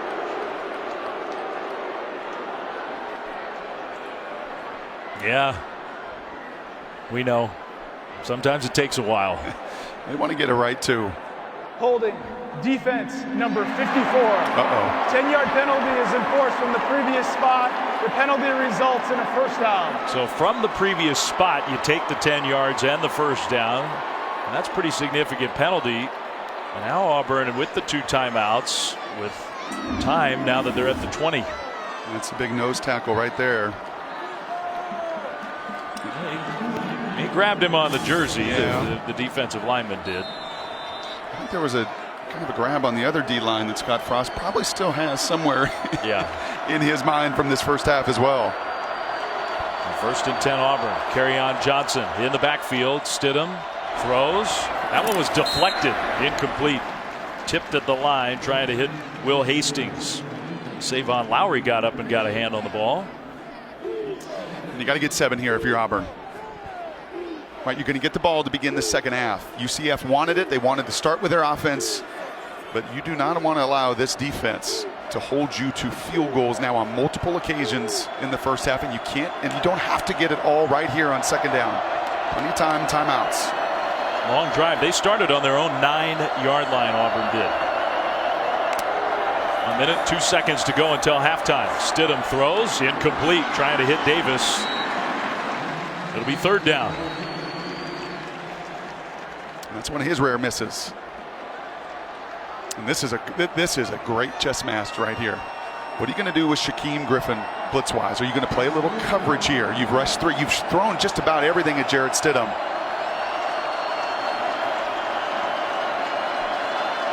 Where is number 18, as Allison reported? Big conversation on that sidelines to figure out where that difference maker is. He almost like he tries to hide before the play starts. Out on the right side, just a pure pass rush from him, and he and his teammates get there. Back to the 30. That is their 5th sack of the first half. Timeout. UCF calls the timeout, which is interesting with 50 seconds left.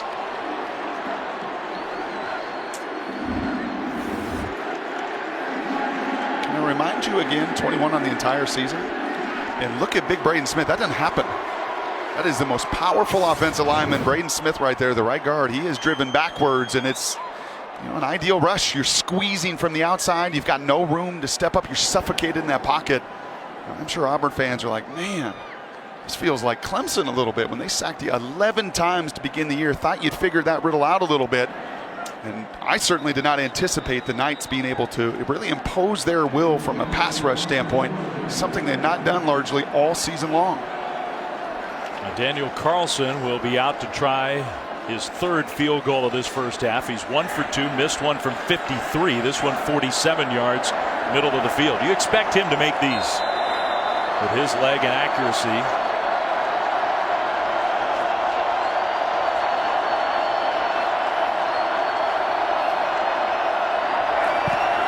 Carlson right down the middle, up and good. Well, for Auburn, it was an impressive drive until the very end. They started at their own 9. They moved down the field and get 3 points to make it a 10-6 game. UCF was still a couple of timeouts and 45 seconds on the clock, so we'll see.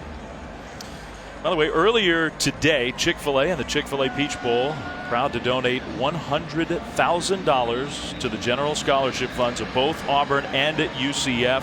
Chick-fil-A Peach Bowl's chairman Percy Vaughn, its president and CEO Gary Stoken, with Rodney Bullard, who's the president of the Chick-fil-A Foundation. They all presented checks to both schools. Chick-fil-A and this bowl have a long history of promoting the pursuit of higher education. In 2017 alone, as we look back on 2017, on the first day of the new year, they awarded over $10 million in scholarships and charitable donations. Thanks to them. It's awesome. I'll tell you what else, I like that timeout from Scott Frost. I don't think he believes in any way this game's going to look like this in the second half and be a 20-12 game.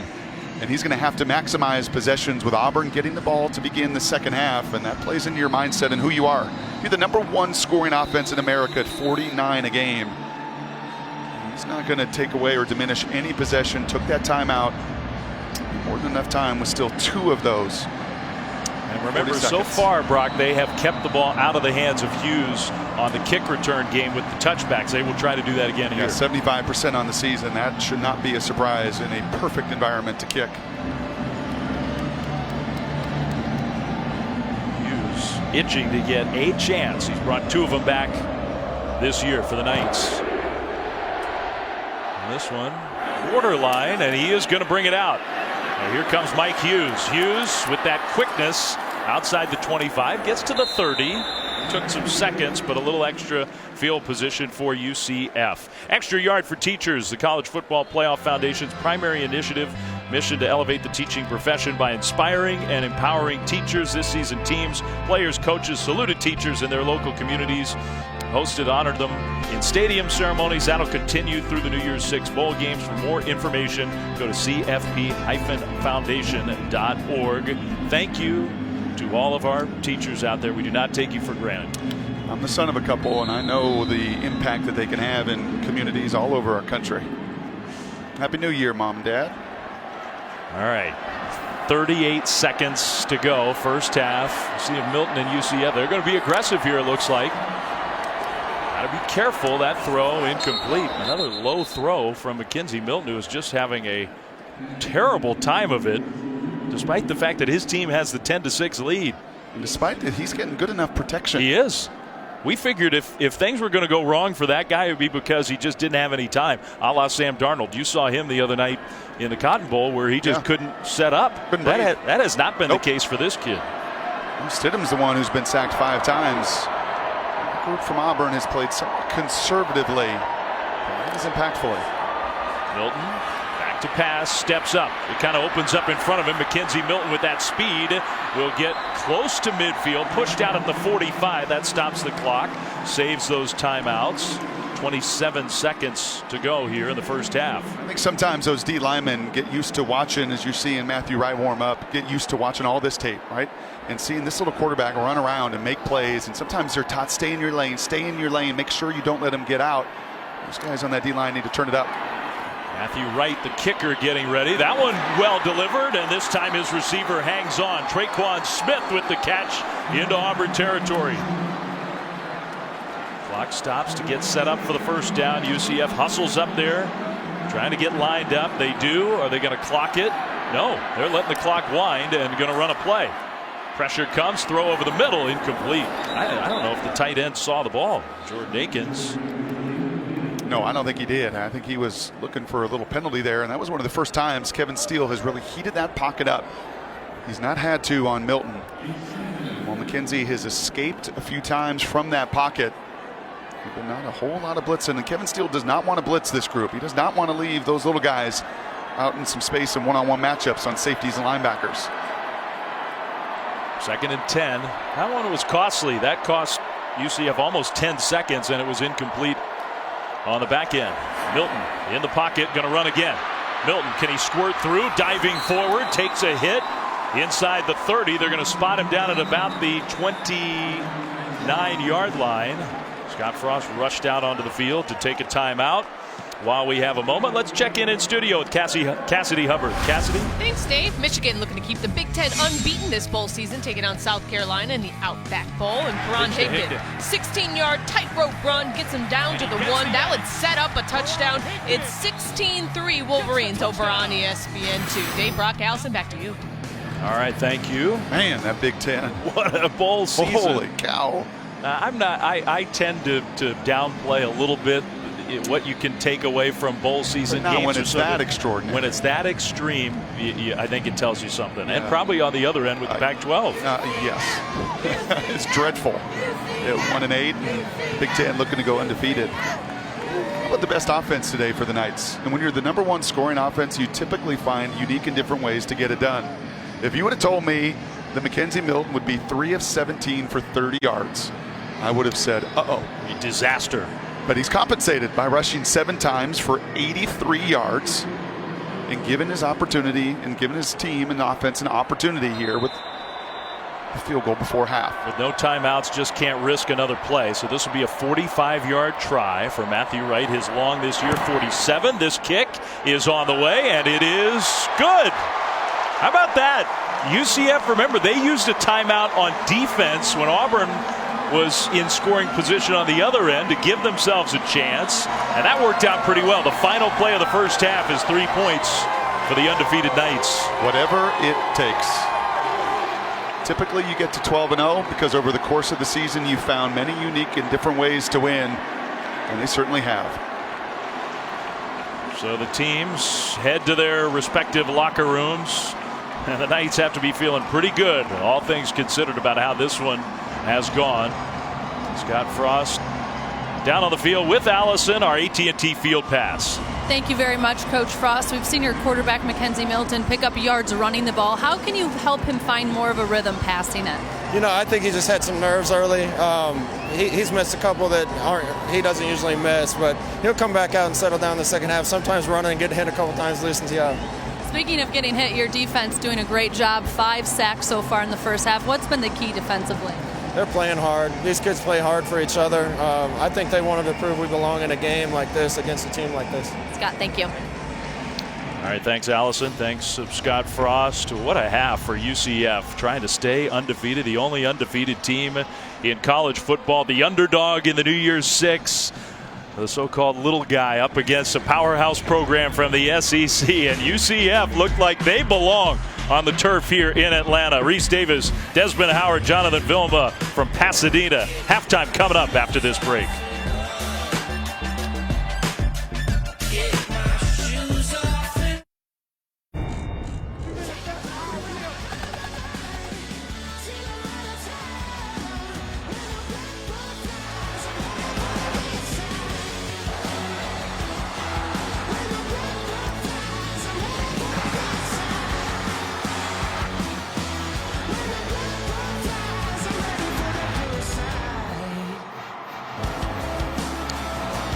Welcome back to the Chick-fil-A Peach Bowl from Atlanta. Mercedes-Benz Stadium, no question that Auburn's got their hands full.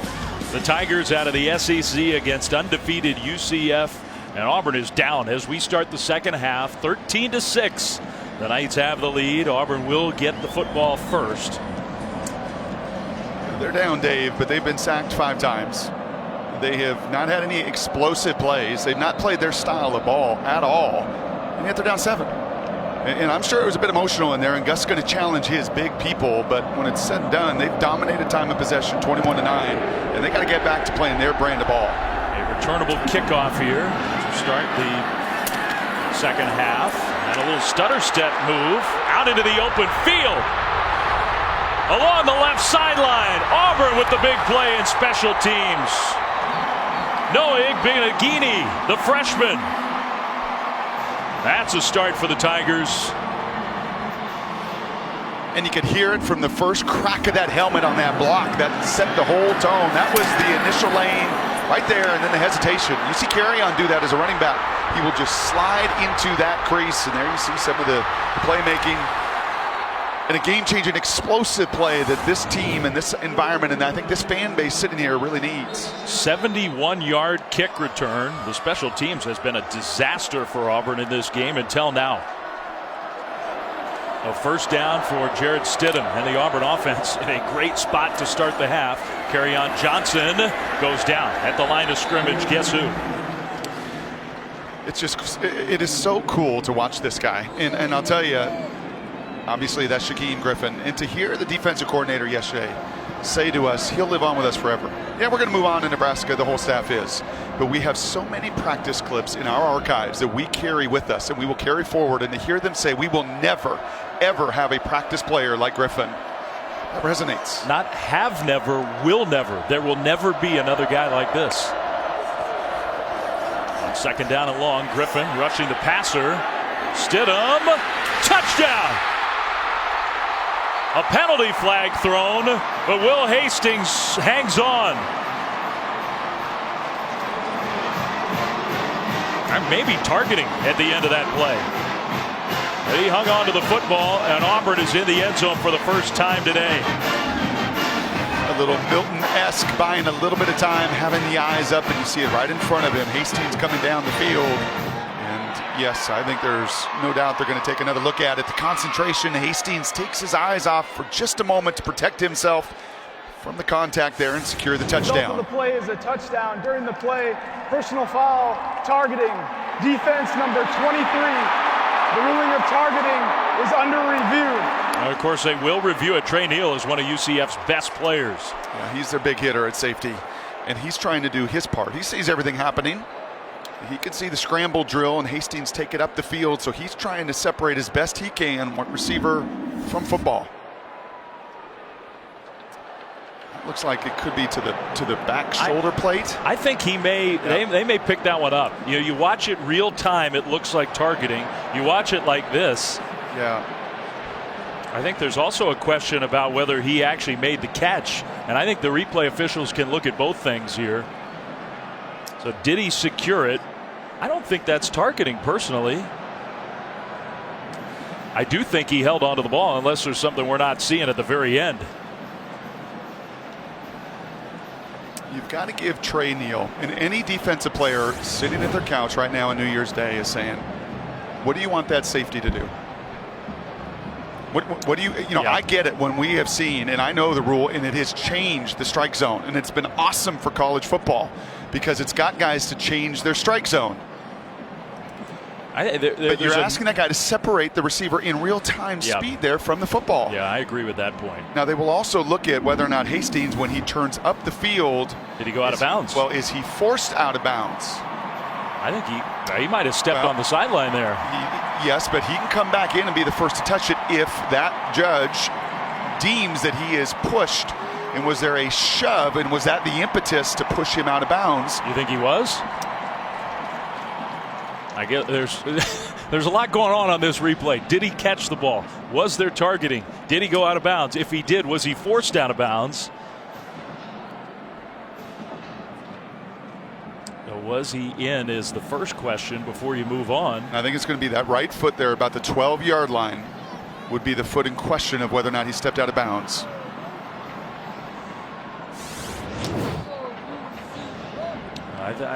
Whether they have enough to say for sure he stepped out of bounds, I don't know. That's going to be awfully tough. And the field, and the call on the field, critical there. But we know why the rule, and we have talked through this on our broadcast, and I know you have as well.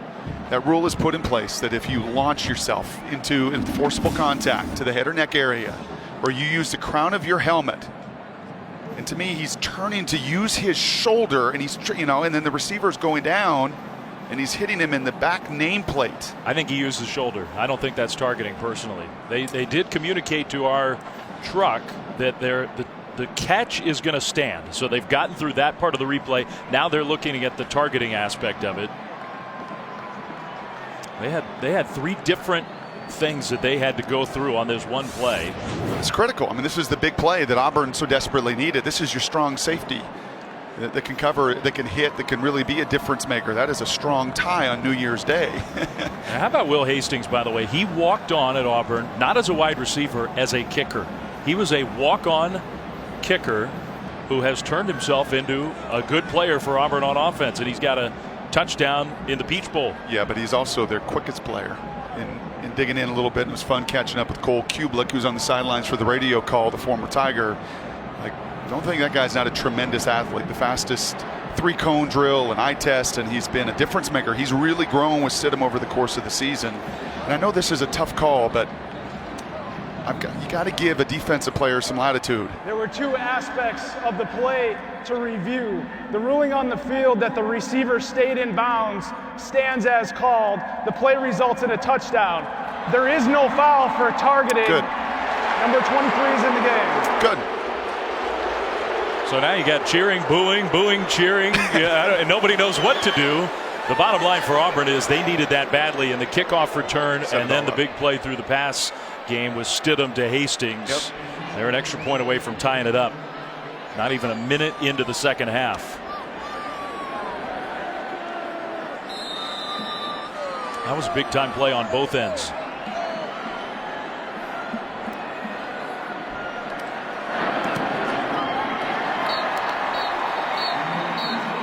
Carlson punches it through, and this game is tied 13-13. First Auburn touchdown of the game. Before kickoff to start this second half, so a few moments ago, Allison Williams did catch up with the Auburn head coach. Your offense, what was the message as far as finishing drives? Yeah, the message was we played about as bad as we played all year for a half of football. And we challenged them in there to come out and play Auburn football. You got to give their team credit, but we played our worst half offensively. So we'll see what happens. We challenged them. We got a lot of winners out there. I expect us to come out and play better. Gus, thank you. Well, good stuff from Gus Malzahn. Dave Fleming, Brock Hubert, Allison Williams here from Atlanta, and I think challenge accepted, right? Looks like Auburn listened to their head coach. Yeah, and I think probably that third phase of the game, too, that we don't spend nearly enough time talking about, in that special teams phase that the UCF really dominated, and to come out and to set the tone in that way on the kickoff return, pay it off on the extended scramble, and we get just what we want, a tie ball game. Yeah, I even with that touchdown, I don't think there's any question that Auburn's got their hands full in this game. UCF's defense has played well overall. The special teams did set that one up. Now we'll see if the UCF offense can get going. I'll tell you what, Auburn dominated that ball in that first half. They did. A number of plays, and for a group that, again, just does not have the overall depth, what is that going to look like in the final 15 minutes of this one? It will be interesting to see. College football playoff semifinals after our game. So right after we're done, out to Pasadena, the Rose Bowl game presented by Northwestern Mutual, Oklahoma, Georgia, and then the nightcap, the All-State Sugar Bowl from New Orleans, Clemson, Alabama, Part 3. And this was either just moments ago or as we're talking, Baker Mayfield and the Sooners heading into the Rose Bowl. Pretenders. Interesting sign. I'm going to guess that was a quote from the other side, maybe about Oklahoma and Baker at some point in the season. Yeah, a little extra motivation for Oklahoma. I don't think they need it today. So UCF gets the ball. Milton throws, and he hits his target on the left side for a UCF first down. That's Dredrick Snelson, the sophomore. And those were the throws early that you heard Scott Frost say to Allison, maybe a little nervous with my QB, that he will settle down in the second half. That was the exact throw he missed on the first possession, high and wide. I don't think he would have even dreamed it were possible for him to throw as poorly as he did in the first half. He was very effective running the ball. UCF's running game otherwise didn't do much, and they don't do much there. Adrian Killens for a couple of yards. And that is just to keep that group honest. They're not going to make a living in there. You're talking 158 pounds at tailback, running into about almost 700 between the two tackles, D tackles of Auburn. But that's just for the eye discipline to keep that group defensively honest. 2nd and 8, Milton faked one way, came back to Killens. That was well defended by Auburn. That's the type of play that a lot of times in the regular season UCF went a long way. Yeah, that's big old Derek Brown. When you've got big fellas that can run, I'll be curious what Adrian Killens has to say about the SEC speed post-game in this one. But those guys up front are unique, and I know they were challenged as well to get to the quarterback. 0 sacks in that first half. 3rd and 5.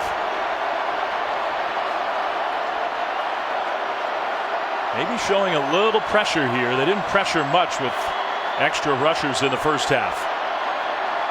We'll see. They just send 4. Milton steps up. Milton will throw, and it's caught, but the big hit. And that will stop the Knights short by a yard. Traquan Smith held on. Jamel Dean with the big hit. Now Scott Frost has a decision. Yeah, well, that was man-to-man, but this is pretty cool. A little adjustment from Kevin Steele. He's going to spy the quarterback with his safety. Stephen Roberts all over it. And on the perimeter, you see the man-to-man coverage in the big corner. Dean with the tackle. They're going. They are going. Or at least they're going to give the appearance of going, and may try to hard count here.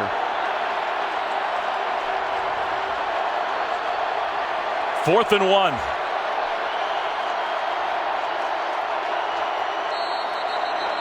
And now a false start. Well, I don't know whether they were actually going for it. Offense, number 79, 5-yard penalty. It's 4th down. But the penalty probably makes the decision for Coach Frost.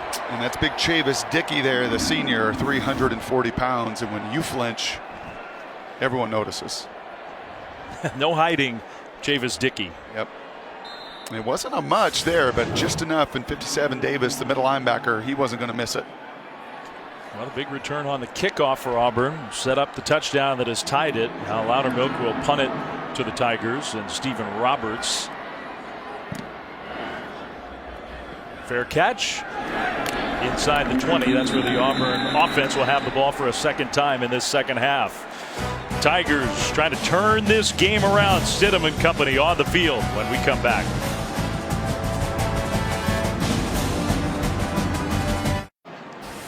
Truly maybe the most amazing kid in college football, in all of sports right now, Shaquem Griffin, who wears that prosthetic on his left arm to help with his weightlifting. In high school, he was the 5th best triple jumper in the country.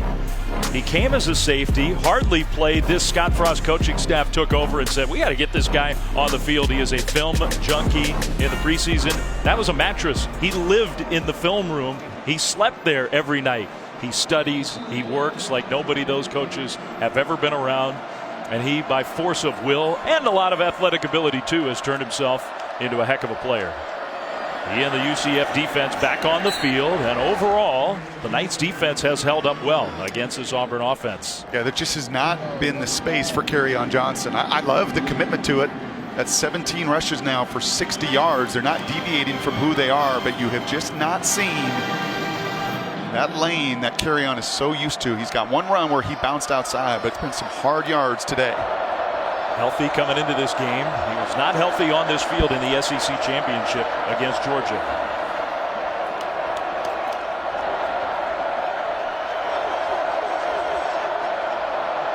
Second and 9. They will hand the ball off straight ahead with a hole and a nice gain. That's Cam Martin, the sophomore, who's got a lot of talent in his own right. First down, Auburn. Well, and that was a big-time block there from Chandler Cox, 27. He led the way. He got a hat on a hat for one of the rare times on Griffin and pushed him down the field to set that up. They're going to give it right back to Martin, and once again, straight ahead, this time for 2, maybe 3. You've been around Gus Malzahn a number of times. That was about as emotional coming out of halftime as you and I have heard him before. I think he knows the magnitude and the meaning of this one for his group to finish the season, to get right in a bowl game. And really challenged, I believe, more than anything, his big men to take this game over. We watched him after Allison's chat was over. Stidham going deep, right sideline into coverage, and tipped up incomplete. Maybe some Georgia fans would have flashbacks watching that ball hang in the air from a few years ago. Trey Neal, who stayed in the game, no targeting on him with the coverage. Well, that's the matchup they wanted. That's their big-time receiver, 81, their touchdown maker, Slayton, on a safety that is vulnerable in space, but credit Neal for the awareness. Good coverage by Trey Neal. Hometown kid from here in Atlanta. Gus Malzahn, after that conversation with Allison, he was yelling at a bunch of his players. You are right about that. Right here. This is the guy you got to count for. Number 18, this time on the left side of the line. 3rd and 7. Stidham will throw, and this time Slayton has the catch.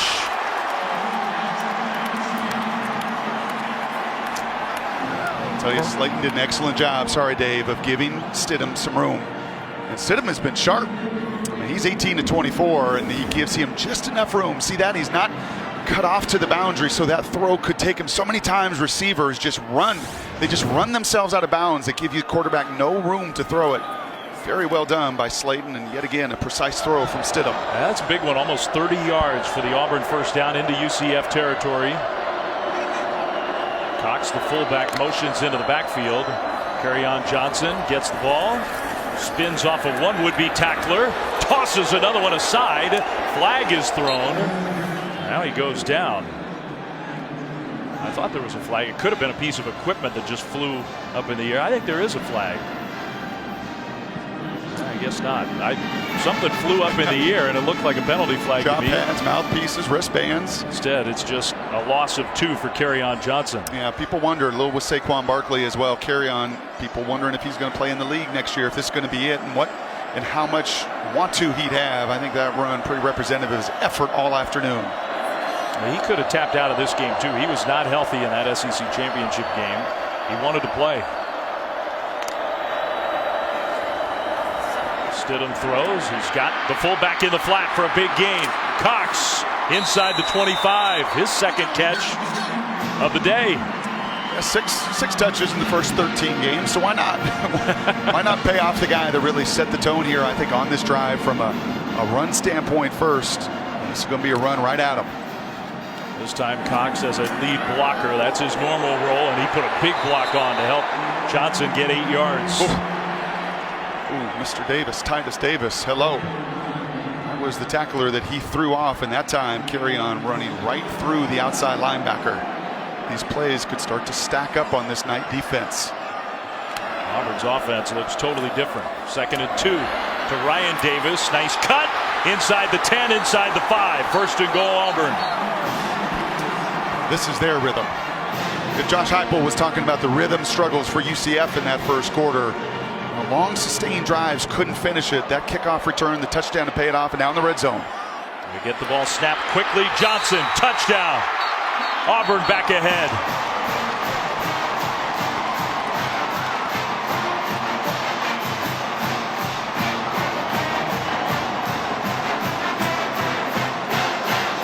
Dave, I know you love baseball and the game of adjustments. You saw it with Auburn's defense going to a little spy. You see it here in the commitment to Chandler Cox, 27. No more of 18. That's not great, but he does enough. Gets a shoulder pad on him earlier. He's right into his chest, and they're not messing around. We are going to, and Gus Malzahn's, I think, emotion was an indicator to you and I. We are going to get more physical, and we are going to commit to running right at UCF. Auburn down by a touchdown at halftime and riding their star running back. They are now up a touchdown here in the 3rd quarter. Can the Knights respond? We'll be back after this.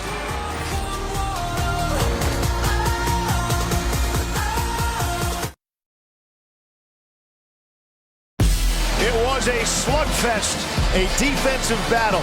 LSU, the comeback, down 20 in the first half. They're going to win it.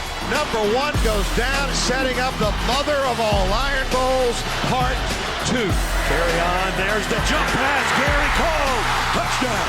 And they're coming out of the stands in Jordan-Hare. The Dogs have defeated Auburn. I'm not sure how many people would have thought this game would have turned out like this. Well, not many teams. In fact, no other teams beat number 1 twice in the regular season. That's what Auburn did, but they lost on this field with a chance to go to the playoff. Trying for some redemption. Jared Stidham and company have a 7-point lead. Yeah, you said it. No one better at home this year. Little struggles on the road, and Kerryon said it in the second half. Get off me, Titus Davis, and then right back at you again with the touchdown run and running through tackles in that second half. No question about the want to. And this is an awfully big drive right now for UCF in a game that You see it in college football all the time. It swings so wildly, and momentum finally on the side of Auburn in this building. Mike Hughes is going to bring this one out, coming left, but can't get around. Can he? No. Still on his feet, but going backwards inside the 10. Let's go down to Allison. Hey there, Dave. Well, Gus Malzahn told us that he challenged his team at the half. You're seeing the results of that on the field, and you can hear the difference on the sideline, too. A lot of the players echoing that sentiment, pushing one another, encouraging one another. A lot more chatter than we saw in that first half. Jared Stidham, their quarterback, telling his guys, you need to go out there and dominate each play. So whatever he said at the half in that locker room, it really hit home with these guys. There weren't that many smiles or looks like that in the first half. No, but there really wasn't any panic either. Yeah. And there shouldn't have been. And I guess if there's panic, this is not a good sign. That is Mike Hughes, the most dynamic player, especially on that defense for UCF. And I don't know if this is a cramp. He was grabbing that right foot like he was trying to stretch out a cramp. That, I think, would be ultimately good news. Trey Matthews slow to get up as well. Another important player. So those two guys trying to get things together. That'll give us a chance to step aside. We'll be back. UCF has the ball, down 7 after this.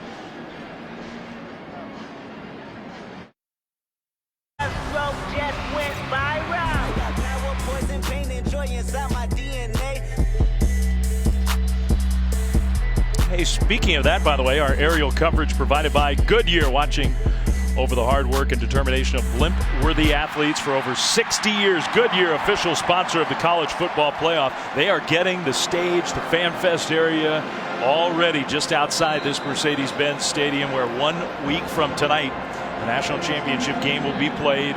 Auburn's so close to being in the mix, in the playoff mix. They have come from behind as UCF starts this drive with a handoff on the edge with their quick running back Otis Anderson. And he has his best run of the day, a UCF first down, and a little breathing room after the kick return went bad for the Knights, now out to the 20. Just enough running game to set up the play action and the movement off of it. One of the rare times that edge for Auburn defensively weakened.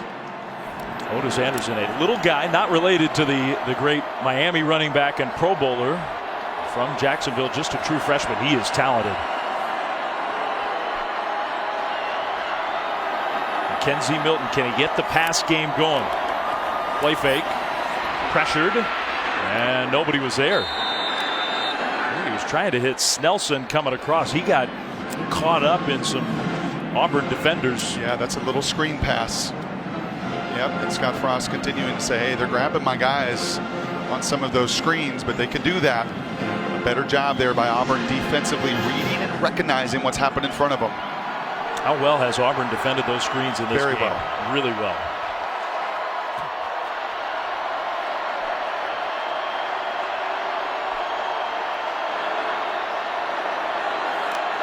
Second and 10. That one down the sideline, right into the bucket. Gabe Davis, the true freshman, with the catch for a nice gain through the air. That's 23 yards. Yeah, and I was talking about those outside receivers on go routes. Many times they run out of bounds. There's nowhere to go. You've seen more and more at the NFL level, and it's trickling down to the college level. Just run that concept from the slot. And you give Milton so much margin for error there, and best throw of the game by McKenzie, no doubt. He looks like a different player here in the second half. We'll see if UCF can take advantage of that. Killins, they motion him and fake it to him. Milton now throws, and it is tipped up and incomplete. A little behind Smith, but I think he should have had that one. Well, I don't think there's any question about that. Milton's so good to his right and his left. Gus Malzahn said we're trying to keep him in that pocket, hard to do. And look at that release. That is Robbie Cano. And just a step behind, and you're right. Usually Traquan makes that play. Turn the double play. Smith should have had it. Wasn't a perfect throw, but that is the second big drop that UCF has had in this game. Second and 10. Milton, designed quarterback run. Auburn read that pretty well. 3 yards. It'll be third and long. I'm curious here. Auburn's so good at making their adjustments defensively. One of the best teams in college football in their third down adjustments. They went to a little spy package on the previous third down, making sure that Milton couldn't get loose running the ball. 86 yards on the ground. That is when UCF has been at their best. Beautiful facility here will make for a great venue for the national championship game in a week. You and I can leave a note for Fowler and Herbstreit in the booth when we're done here. 3rd and 7. Milton scrambling. Is he going to try to run? He throws into coverage. Almost intercepted. 4th down. I think to do over there, McKenzie's going to pull that one down. Yeah, I was sure he was going to scramble. An excellent job there from Trey Matthews. He's the senior. He's the leader. There's really no window whatsoever. Ooh, he just does not. Yep, he does not continue through contact with the ground with that interception. I don't think there's any doubt that ball comes out for Trey Matthews, but just no window there to sneak it in, and there was some turf there for McKenzie to run. Well, they are going to look at it. You can see why, but we had a good look. The ball popped out. He did not complete the catch, survive the ground, whatever ridiculous terminology we're using these days. The catch in all levels of football has just become a mystery, a disaster. It's not fun, but I think this one's pretty clear. He did not complete that interception. He got the foot in. Yeah. This is one you want quick. Yeah, this shouldn't take too long. That is the big video board up at the top of Mercedes-Benz Stadium. Okay, so you got it. You got the foot in, but yeah, there's no question. That's not an interception. The pass is confirmed. It's 4th down.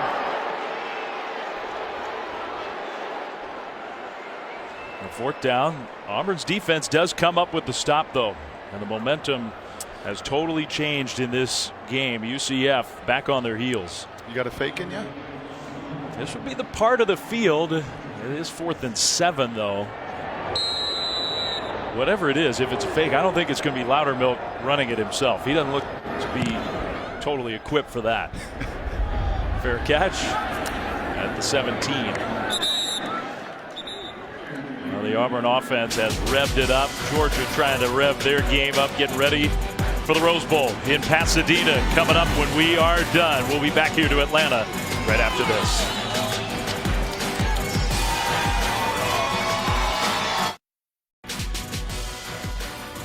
The Chick-fil-A Peach Bowl, brought to you by the all-new Accord from Honda, Gatorade Thirst Quencher, the proven sports fuel, AT&T, and Experian. Identity protection has a new identity.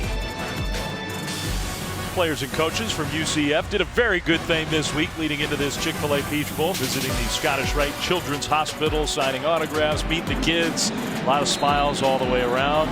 Not as many smiles at the moment on the UCF sideline, though, because up by a touchdown at halftime, now down by a touchdown a little more than halfway through the quarter.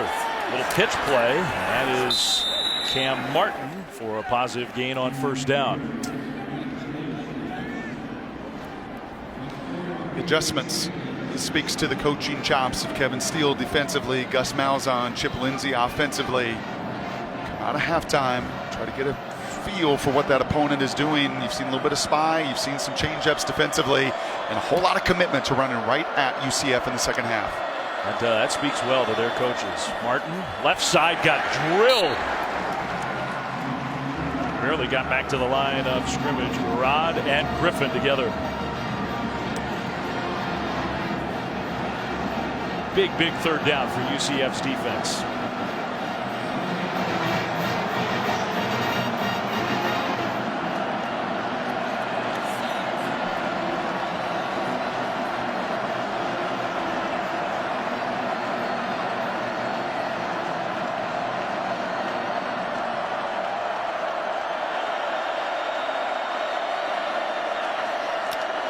Third and a long 6. Stidham with pressure coming. Now trying to scramble. Penalty flag thrown. That's going to be a hold. The pass is incomplete anyway. So I don't think it's going to matter. UCF defender got tackled. Holding. Offense number 78. The penalty is declined. The result of the play is 4th down. Doesn't that feel like a very big play in this game? Huge. Not much was going right for UCF.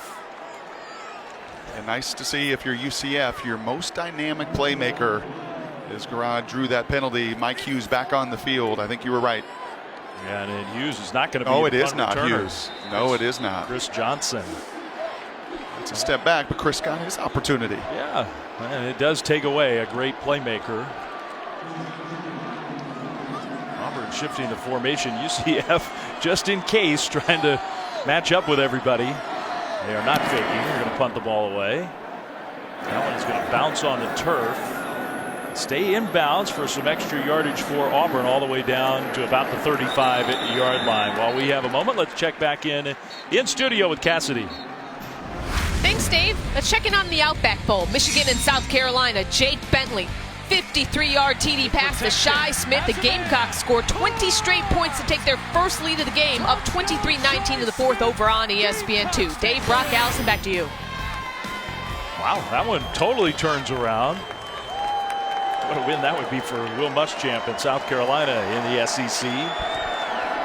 SEC happy that the Pac-12 has struggled the way that it has, because it hadn't been a great bowl season so far for them either. And Auburn has come to life in this second half. Back on defense, Mackenzie Milton and the UCF offense on the field in this direction with the speed, but played well by Auburn. Just a couple yards for Killins.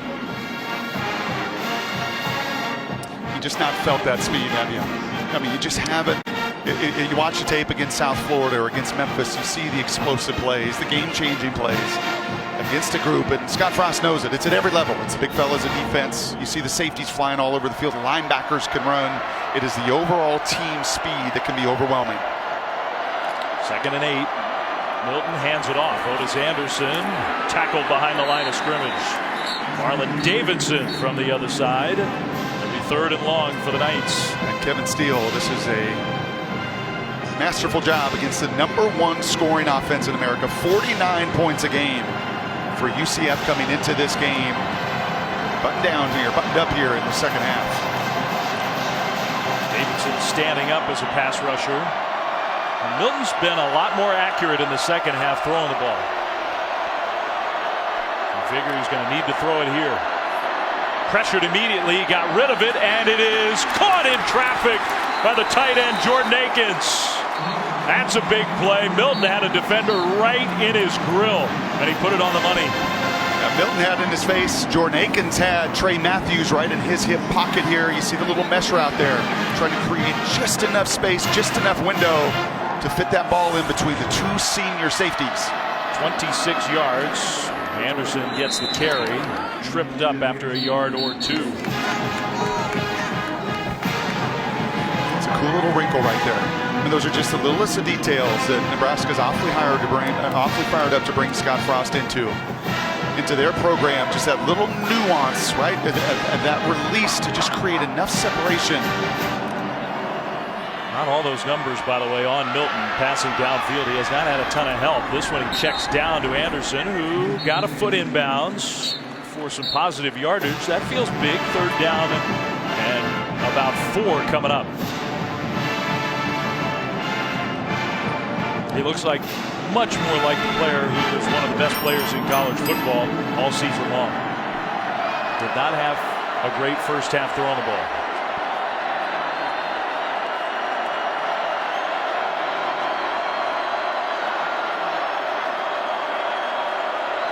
Anderson in motion.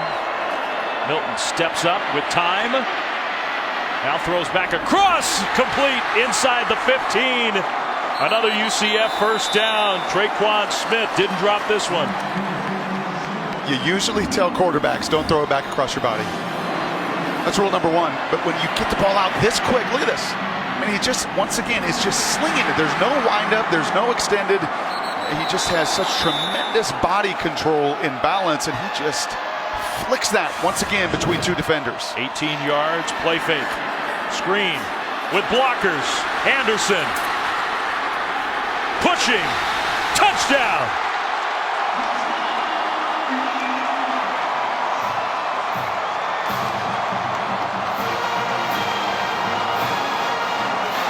What a drive.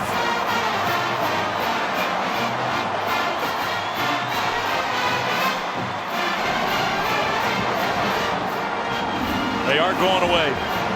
You said earlier Auburn had played that screen game so well, and they had the first, second, third, fourth time, but you keep coming back to it. And especially when you create some of that momentum and that ball sneaks across the line, and you get Auburn for one of the rare occasions today defensively really on their heels, and you can see the hands on hips. Best complete drive of the mix and the run and the pass and the screen and the shot down the field for the Knights on the afternoon. Extra point coming to tie the game, and UCF does. It's good. They got the 3 and out on defense, got the ball back, and marched down the field. 65 yards in 7 plays. And they punch it in to tie the game 2020. Well, you know what that picture is? That is a picture of a 12-0 team. Yeah. Gus Malzahn saying one of the things that UCF has done is win the close games. Gus Malzahn and Mike Norvell, pretty good buddies through the years. Mike Norvell at Memphis, and obviously lost a heartbreaker in double overtime to this UCF team. And that's what he said, Gus. These guys are 2-0 in one-possession games. They find unique ways to win. And Auburn, in those one possessions, 0-2. It's just not common. Not at this level, not at any level. Undefeated FBS teams since 2008. The Utahs, the Boise States, the underdog type programs, at least at that point, that's what UCF is trying to do. Finish off a very rare perfect season. This is a special team. Returnable kickoff. Benagini, who had a long one to start the second half, gets hammered outside the 30. Another good return, though. Good field position for Auburn. Well, the College Football Playoff National Championship weekend in Atlanta going to be the place to be, whether your favorite team is in it or not. Just bring a hat and some gloves. All the events and festivities planned for Championship Campus at collegefootballplayoff.com. You don't want to miss out on what will be a fun week and weekend. They are getting ready. Hustle, bustle. Yesterday, walking around town. Today, getting ready for this game. Yep. The preparations are underway. Great place to have it. All the hotels, everything walking distance. Quite festive with New Year's last night. Indeed it was. A happening scene. Pitch play. And just no shock at all. Who's in the backfield? Shaquem Griffin read that one all the way. You know what? And Chandler Cox got him a couple times, running right at him. That time they tried to trick him. And Chandler can't get to him. Here's the speed, the awareness, the quickness. Watch 27. Runs right around that block. Anything laterally against 1-8, not real good. No. That's one of the best blocking players in the country, and Griffin made him whiff. 10th tackle behind the line of scrimmage for UCF's defense in this game. Griffin having a huge afternoon. Handoff straight ahead, just nothing. Nowhere to go. I'll tell you what, Auburn's true to what they said to us. They did not want Carrion to have more than 20 touches going in the fourth quarter. And he's right at 20 carries, and he sat on the sidelines for that last 3 and out. He watched those first couple plays. They wanted to protect him and make sure he had a full tank of gas for the fourth quarter. But I don't know if they wanted to see the momentum turn quite the way it has here in the last 5 minutes. They missed him, didn't they? He only missed a few snaps. Final play of the quarter, likely. 3rd and 13. Stidham pressured immediately. Stidham goes down. Pittman first, and then Shaquem Griffin.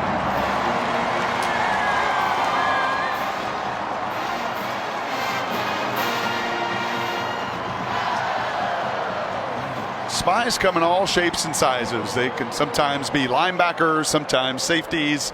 I don't even know what you characterize Shaquem Griffin. He's part linebackers, part safety, part ends, but he's got his eyes on one guy. And when he comes his way, he knows just how to finish. Fourth quarter, and we should have a great one coming up.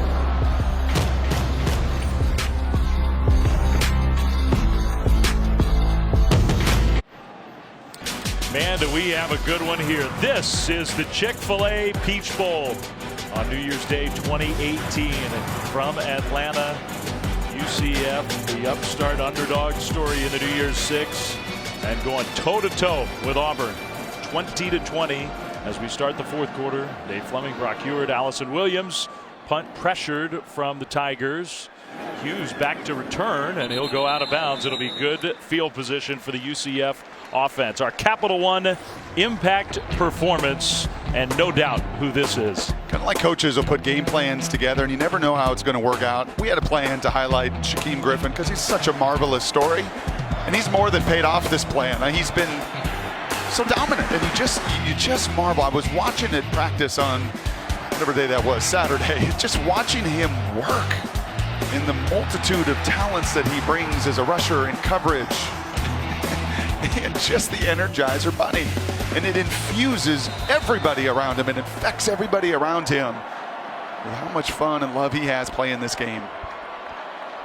Just a tremendous player leading the way. Milton, tremendous young quarterback for UCF. That was a tough 1 yard for the Knights. Let's go down to the field and Allison Williams. Brock was talking about what he saw with Shaquem at that UCF practice. What stood out to me was just the personality of this team, and I am seeing it again on the sidelines. They are so demonstrative with their emotions. They really feed off of every big play, every score. When I say they erupt on the sidelines, I mean it. People jump out of their seats, and you can tell they feed off of it. They have the momentum right now. The message was, we have the momentum. Go take the game. Final quarter for the greatest team in the history of this program. Trying to cap it off with a perfect season into Auburn territory. Traquan Smith, who looks ticked off that he dropped a big pass a few minutes ago. First down UCF. And you could just sense it and feel it with Milton. And Gus Malzahn knows it. And I am sure Kevin Steele, sitting up in the press box, can see it. This quarterback was shook in that first half. Was not playing with the kind of flair and confidence. And right now he is winging it. Killen's in motion. They fake it to him. Milton, he wants to go downfield. He does complete another first down. The freshman Gabe Davis. Milton popped up, but that wasn't easy. He took a lick. He did, and he threw his guys open. That's another way. It's not just the angles. Watch him move here, and he's going to throw it right off the ear of this linebacker. Right past Trey Williams. He's not making that throw in the first half. And oh, by the way, there's a 250-pound TD Moultrie that's going to try to knock me out. Some movement up front. Look at the offensive lineman got knocked backwards. Derek Brown, I think, the one who committed the penalty. We'll see. Offside. Defense. Number 5. Contact in the neutral zone. 5-yard penalty. It's first down. Update from Orlando. Here's Cassidy. Thanks, Dave. Let's check in on the Citrus Bowl. Notre Dame, LSU, Danny Etling to Darius Geis, 20-yard score for the first TD of the game. The Tigers are up 7-6. This one over on ABC. Dave, Brock, Allison, back to you. Fun matchup on paper, but not a lot of offense in that one. UCF on the move. Milton, a little hesitation. And he gets close on 1st and 5 after the penalty. Stopped about a yard or so short. What a game of swings this has been. UCF controlling largely not the possession of the ball, but the momentum of the game in the first half. Then Auburn blitzed them at the start of the third quarter. Now UCF back in a great rhythm on both sides. That's your best receiver to the bottom of the field in a possible one-on-one. Milton looking his way. Milton throws his way. Contested ball. Catch made. He held on and stayed in bounds. You saw it. He saw it. So much field, a tight split, and no Carlton Davis. And does he have control? Ooh, I don't know. That ball is moving an awful lot. If it stands 16 yards, they're going to stop it. Knights tried to get the snap off. Tremendous effort. I don't know, though. I love the call on 2nd and 1. I love the timeout before the end of the first half with 50 seconds to go. I love this call of getting your best receiver involved. And you see Javaris Davis trying to rip as best he can. I think, no, that's going to be incomplete. There's too much movement, I think, with the ground there. And you could tell the two judges there, the back judge, the side judge, were looking at each other trying to figure out whether there was enough control to I think like Trey Matthews, the key one was the other shot when he's going to the ground. That ball is just moving with the ground. Yeah, and that one I don't believe is going to hold up. I like the point you made, though. You watch this game and Scott Frost and how he has managed the clock, managed the game, and you know why Nebraska wanted him so bad. This guy can coach. And I think there were lots of questions when he came to UCF a couple years ago. How much of his success at Oregon was Chip Kelly's success? How much of that was on him? He has, in a very short time, proven himself to be a heck of a head coach. I think one of the more underrated aspects, not talked about nearly enough, is the fact that he played defense in the NFL for 7 years. Yeah, I agree with you. A national champion quarterback, that's great, but he doesn't just see the game from that perspective. And in fact, you ask him who his biggest influences are, it's Chip Kelly offensively. There's just simply no question about that. But it's Mike Tomlin defensively. Yeah. Mike Tomlin. Who convinced him to coach. After reviewing the play, the receiver is going to the ground in the process of making a catch. When he hits the ground, he loses control and the ball hits the ground. It's an incomplete pass. Ball will be returned to the previous spot. It's 3rd down. Please set the game clock to 12 minutes, 46 seconds. You've coordinated offense, you've coached defense. That's the right call, by the way. That's exactly right. I love the shot on 2nd and 1. Now you got to go get it done on 3rd and 1. But you're able to coach your coaches, and I think see all facets of the game. Huge advantage to have that background. And this becomes a big play here. UCF against Auburn and their big boys. Maybe not totally equipped for these short yardage situations.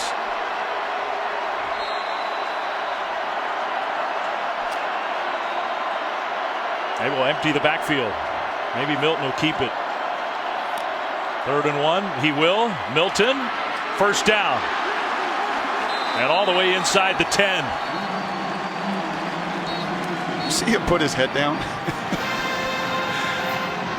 That's quarterback power. They have run that with success today. That's now a season high in rushing yards for Milton. But as he's going through the line, he just puts his shoulders and his head down, and he was not going to be denied. 1st and goal. Trying to take the lead, trying to get in the end zone. Davis, the freshman, in motion. They give it to Killens, and he is swarmed. Maybe got a yard and a half.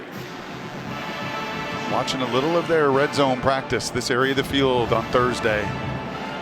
Try to get into some of their rub routes. Got a couple downs here if you're going to get man-to-man coverage. Whether it was in bunch, lots of design and lots of scheme to try to free a player up.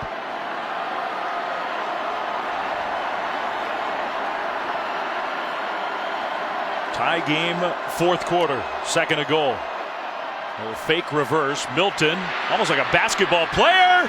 Touchdown! What a play! He put a move on and then delivered the pass. Snelson with the touchdown grab. UCF back ahead.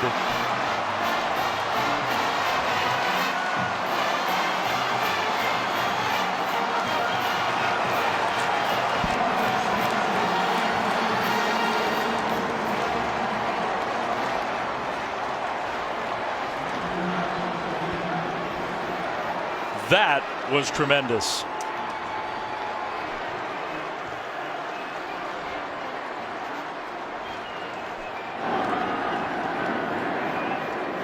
He's so nifty. They're just not even the other great mobile quarterbacks in the country don't quite look like that. Oh, the guy that follows in the Rose Bowl. He's about the Heisman Trophy winner. And this kid was number 8 in that Heisman Trophy race. And most of America probably didn't know his name until this afternoon. Extra point is good. He is just a gamer. We all know these guys. We played against him on the playground in any sport. They just get it done. He's going to make the first man miss. It's all conference DeAnn Holland, and he's going to throw it and zing it right from his ear. His next coach, Josh Heupel. Wow. I think he utters perfectly everything that we all feel. The thing is, Frost has seen it all season long.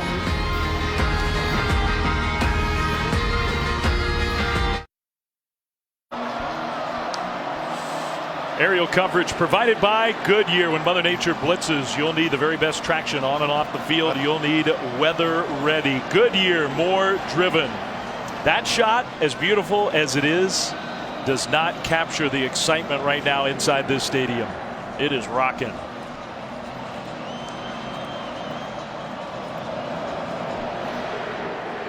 The Knights of UCF back ahead 27-20.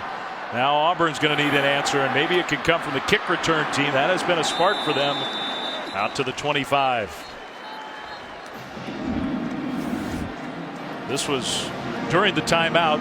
Maybe they needed to be resuscitated a few minutes ago. Auburn had taken control of this game. They're back. That's pretty good. Allison nailed that. And you're right. You watch them practice same way. It's just high octane. It's the fun and it's the love of playing football. This was an 0-12 team 2 years ago. 0-12. And that is why their coaching staff ran themselves into the ground to work 2 jobs to be with this group one last time. Handoff, Johnson just has not had a ton of room in this game. He's been productive, not explosive, not in the way that we usually see. Yeah, so patient. But sometimes when you're facing little quick guys, like these linebackers are for UCF, sometimes that patience isn't always the best method. Titus Davis, we saw him, number 10. He's played a good game. Stidham on the move. Stidham being chased, and he'll have to throw it away. Time was running out on the sophomore Baylor transfer. 3rd down. It's about to get loud again in here.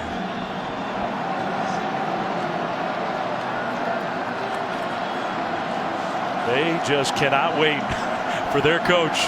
Couldn't wait till next year. Had to see him this year.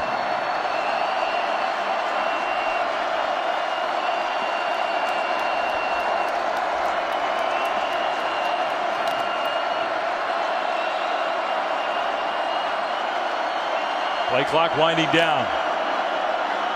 Here comes some pressure. Stidham throws, and it is incomplete. Into coverage. Slayton upset that there was some contact.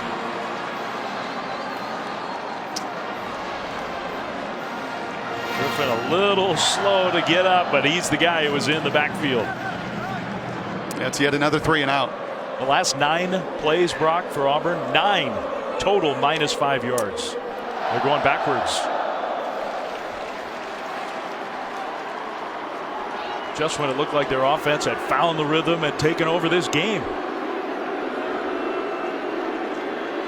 Another punt coming and pressured. Hughes will signal fair catch and make that fair catch at the 33-34 yard line. 10:41 away from a perfect season for UCF. Can they finish the job? We'll be back.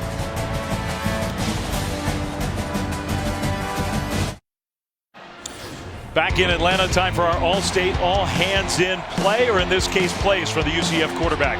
UCF is here because of Mackenzie Milton. And plays just like this. That was a 3rd down pass between 2 guys to the only spot back across his body that he could fit it in. How about throwing guys open? Nobody else on the field could see this happening but the quarterback, and he puts it just in the right spot to the true freshman. And tell me that doesn't look like Baker Mayfield. Try to tell me that does not look like the guy you're going to watch in the Rose Bowl here in a couple hours, as he just flings that thing with supreme confidence. 3 of 17 in that first half. Just could not get into any rhythm. And in the second half, you see Deshaun Watson take games over. Right? Last year won national championship because it just does not matter when a QB like this gets hot. There's just very little containing and stopping him. And right now, Auburn may be feeling like if we don't stop them here, they are in huge trouble. 10:41 to go. UCF trying to stay undefeated, complete the perfect season. Milton pressured. Milton tried to spin away. He'll go down. That's Jeff Holland, the great pass rusher for Auburn. Just a little greedy there, because when you got a 158-pound running back on Jeff Holland, the ball's just got to come out. Yeah. Either you got to escape or the ball has just got to come out. That is the SEC's best pass rusher with 9 sacks, now adding a 10th, and the first for the Auburn Tigers today. That's not a matchup that you can expect your little running back to win. I didn't expect that. 10 minutes to go in the game. Auburn gets their first sack. Milton pressured again, steps up, that quickness, there he goes! Out into the open, first down and more into Auburn territory.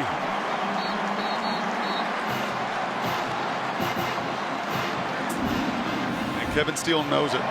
D coordinator, longtime coordinator, he just knows it. Now there's no spy on that play, and you could see everything opens up in front of Milton. That's an easy one to tuck and go. 23 yards, handoff, and a body slam. Oh my goodness.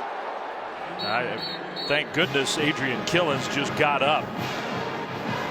That was vicious. That's 325 of Derek Brown. Oh my Lord.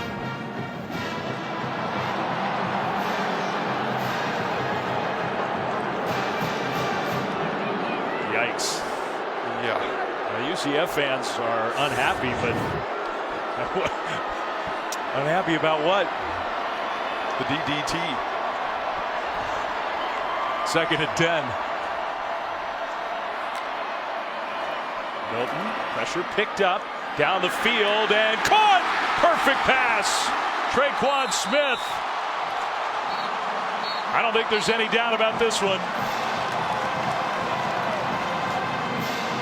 That's good coverage. I mean, just a perfect pass is going to beat elite coverage, and Gus knows it. Like, are you kidding me? I've got Daniel Thomas. I got a bracket on their best player. 2-on-1. And the one ball goes to the only spot as Gus is watching on the big screen and can only shake his head. It's almost the same reaction as the next UCF head coach, Josh Heupel, after the last touchdown. Wow. How did he do that? 1st and 10. Handoff, Killens, and that one hand from big number 95, Dontavius Russell, slowed him down. I mean, typically you come off this throw, you've got underneath coverage in the corner right over the top of it. And that's a play there that 13's got to go up and get. Javaris Davis cannot wait. I mean, you're to the point now in the 4th quarter, you just can't sit and watch anybody make plays around you. No Carlton Davis. That is why Javaris is on the field. Carlton sent home sick. That's one that you can't stand and just watch the other stars perform. You got to be a difference maker. 2nd and 9. Milton toward the end zone, incomplete. Smith couldn't quite get turned around. Might not have mattered. 3rd down.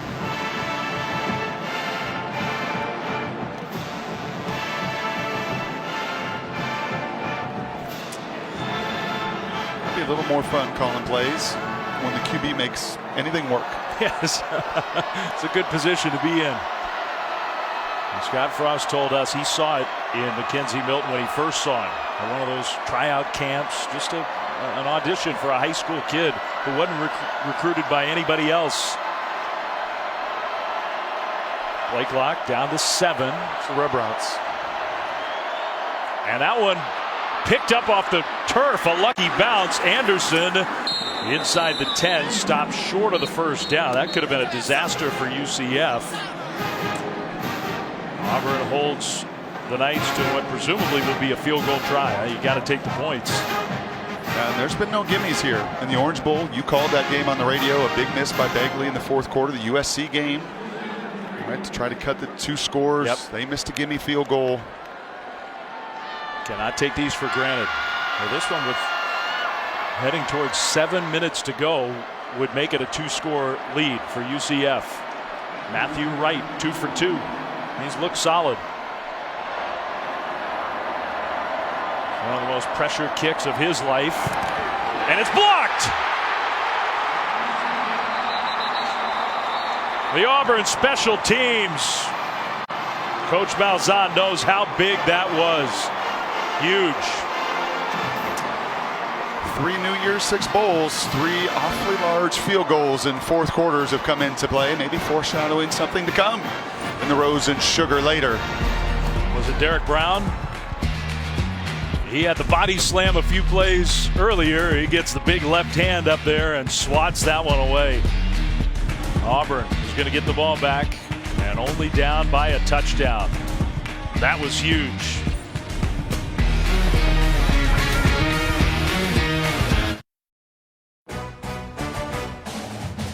The Chick-fil-A Peach Bowl, brought to you by Chick-fil-A.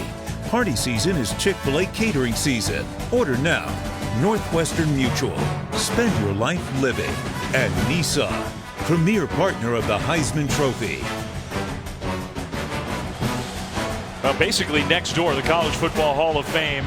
We are here in Atlanta, Mercedes-Benz Stadium, all the great history of the programs that get the College Football Playoff. 2018 started when we are done. After us, the Rose Bowl from Pasadena, then the Sugar Bowl in New Orleans. First down, Auburn. Stidham wants to go downfield. He's going deep to Slayton, who adjusts, and it's knocked away, but here comes the flag. Penalty thrown to Vel Clark. Is going to be flagged, and he knows it. Yeah, he does know it. And they're trying to a little double move there off their quick screen, a little bubble screen, and Clark hesitated for just a moment. Pass interference. Defense number 14. 15-yard penalty. Automatic first down. And that's all you need is just a little hesitation, and then you're just lost in space. And that's a bad feeling as a DB. When those hands go up to make the catch and you can't find the ball, you can't locate it, you're playing from behind. He knew it, and Stidham loved it. In college, it's better to just commit the penalty when it's that far downfield. Yes.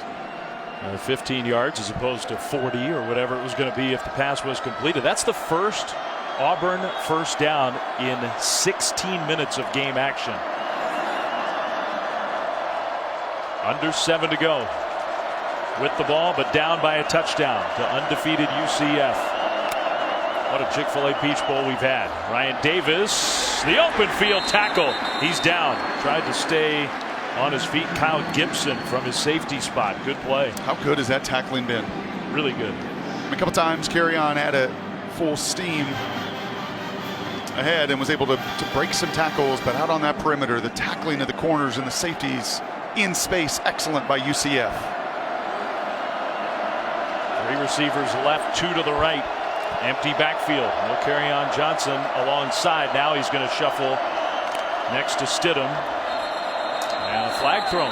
Yeah, they moved early, I think. That's going to be the wide receiver flinching, trying to block, or no, they're going to call it against UCF. Oh, interesting. Offside. Defense. Number 20 made contact to the offensive player before the ball was snapped. In the neutral zone. 5-yard penalty. It's second down. Let's send it down to Allison. Well, even though Auburn's offense has stalled after such a fast start to the half, much like we saw in that first half, no panic, and a lot of that is from Stidham. He just keeps telling his guys, stay focused, we've got time, just keep your focus, keep your cool, and take it one play at a time. Stidham in the pocket, throws, it's intercepted, and it's going the other way. Burkett, touchdown.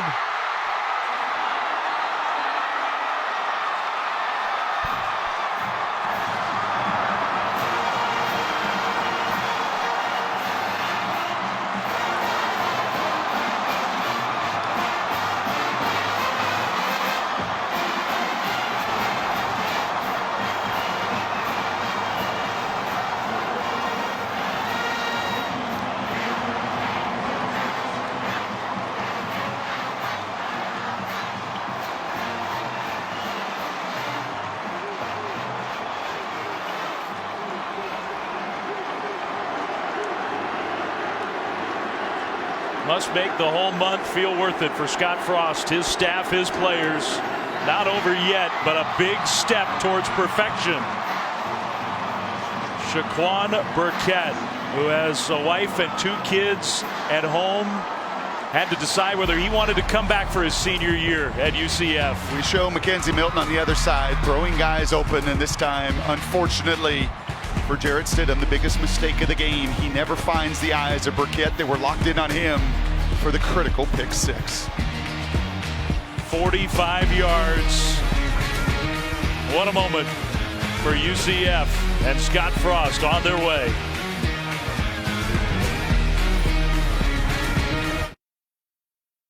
Cassidy Hubbard with your studio update to the Citrus Bowl. After a Notre Dame touchdown, Irish go for 2. Ian Book to Josh Adams, originally called down and then overturned after review. It's now tied at 14 with 5 to play over on ABC. Dave, Brock, Allison, back to you. All right, Cassidy, thank you for the update. This stadium rocking. UCF. Remember, they were down 20-13. They have stormed back. And the pick six from the senior Shaquan Burkett, who grew up like 50 miles from the campus of Auburn in Montgomery, Alabama. His second career interception. And I'm just going to go out on a limb and say this one's the biggest. 34-20 UCF. Auburn in big trouble with under 6 to go. They could use a big return. They don't get it.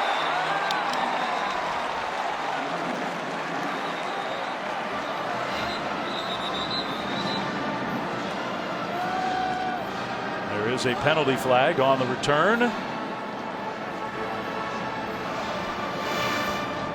Auburn's already in trouble. This one may make it even tougher. During the return, holding, receiving team number 33.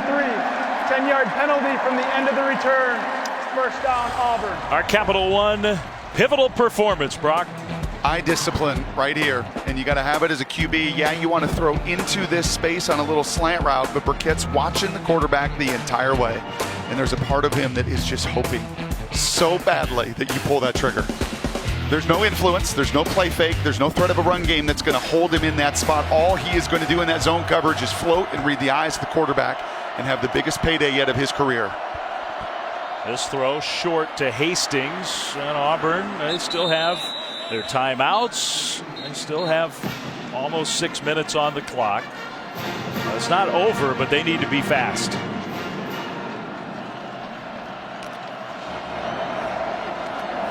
Griffin pressures. Stidham stepped up. He finds Hastings over the middle. He trips across midfield, but a big gain. And here come the Tigers, not going away. No, and Stidham's not going to go away. He has got way too much courage, way too much poise. He too has an amazing story of perseverance to be here. There's no surprise he's responding. That one was 30 yards. Pressure picked up. He's got Hastings open again. A big hit, and a penalty flag comes in. That one may be targeting. Kyle Gibson this time. They picked up the targeting earlier in this second half that they had called on the other safety, Trey Neal. That one I think has a much better chance of standing. Yes. I don't think there's any doubt about that one. That is a defenseless receiver. Foul, targeting defense number 25. The play is under review. That's a defenseless receiver that is going down. He is going to be down. And I know that Gibson's frustrated, thinking that ball's rattling around. I got to try to knock it out. But the last time the shoulder of Trey Neal hit the nameplate of Hastings, this time forcible contact right to the head in the neck area. Yep. I don't think there's much doubt about this one. So that would be it for Kyle Gibson. It would also move Auburn even closer to the goal line. This is happening fast for the Tigers, and it is giving them a chance here. This game is far from over. So they're taking a look upstairs. Ruling on the field of targeting.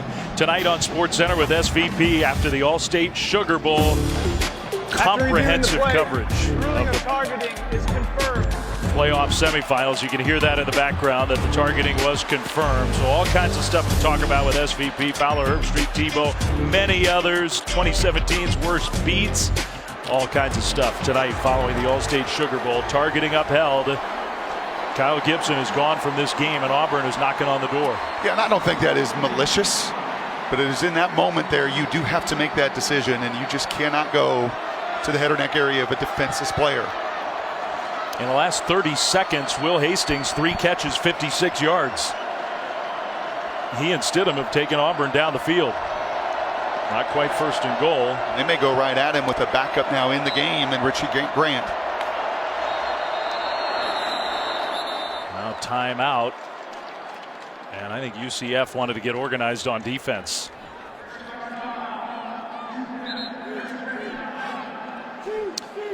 So that is a timeout for UCF. By the way, the Chick-fil-A Peach Bowl acknowledging to the crowd at halftime a number of past Bobby Dodd Coach of the Year award winners. Very prestigious award. They also announced this year's winner of the Bobby Dodd Coach of the Year.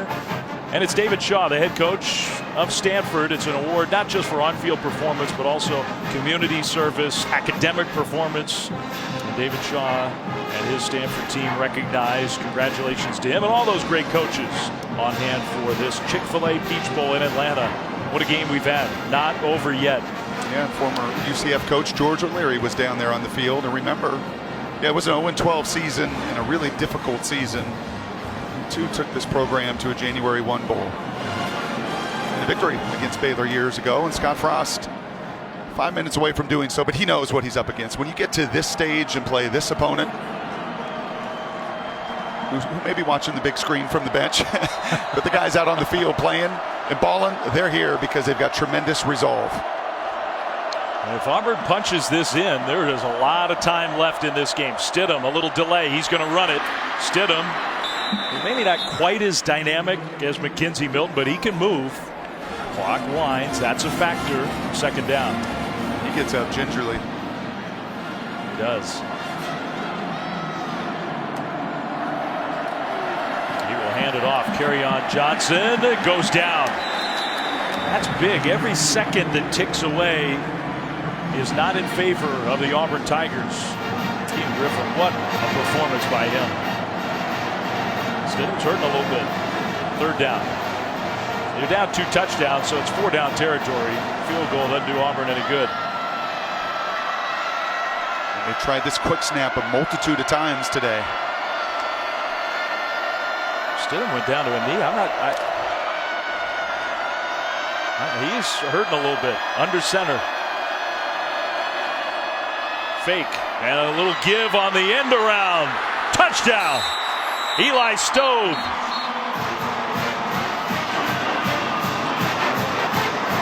Not over yet.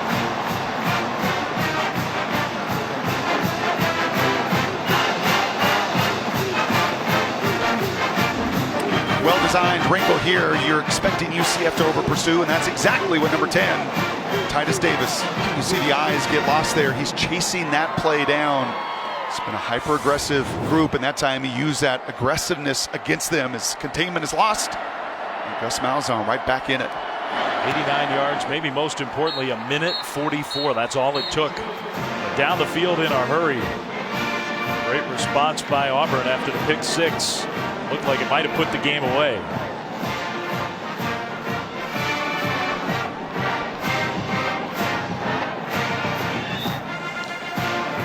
Well, don't forget, we are not quite done here yet in Atlanta. College football playoff semifinals after we are finished here in Atlanta. Number 2 Oklahoma, number 3 Georgia. They've never met. That seems hard to believe. Rose Bowl game presented by Northwestern Mutual from beautiful Pasadena. Then Clemson, Alabama, All-State Sugar Bowl. Baker Mayfield and company out on the field getting ready to go. Heisman winner. He won it all this year. Had a spectacular year. Can he lead the Sooners to a national championship? So much charisma. Brian, we're seeing that today with Mackenzie Milton, and I understand when he walked into the Rose Bowl, we showed that earlier, carrying that big sign that said Pretenders. That was our very own Lee Corso that had made that comment about Oklahoma. So Baker's going to use whatever he can as a form of motivation. Even the old former coach, Lee Corso. And that it's sort of emblematic of Mayfield because you figure it's the semifinal game. It's the Rose Bowl. It's Oklahoma, Georgia. You don't need anything extra, but he'll always take it. That's just who he is.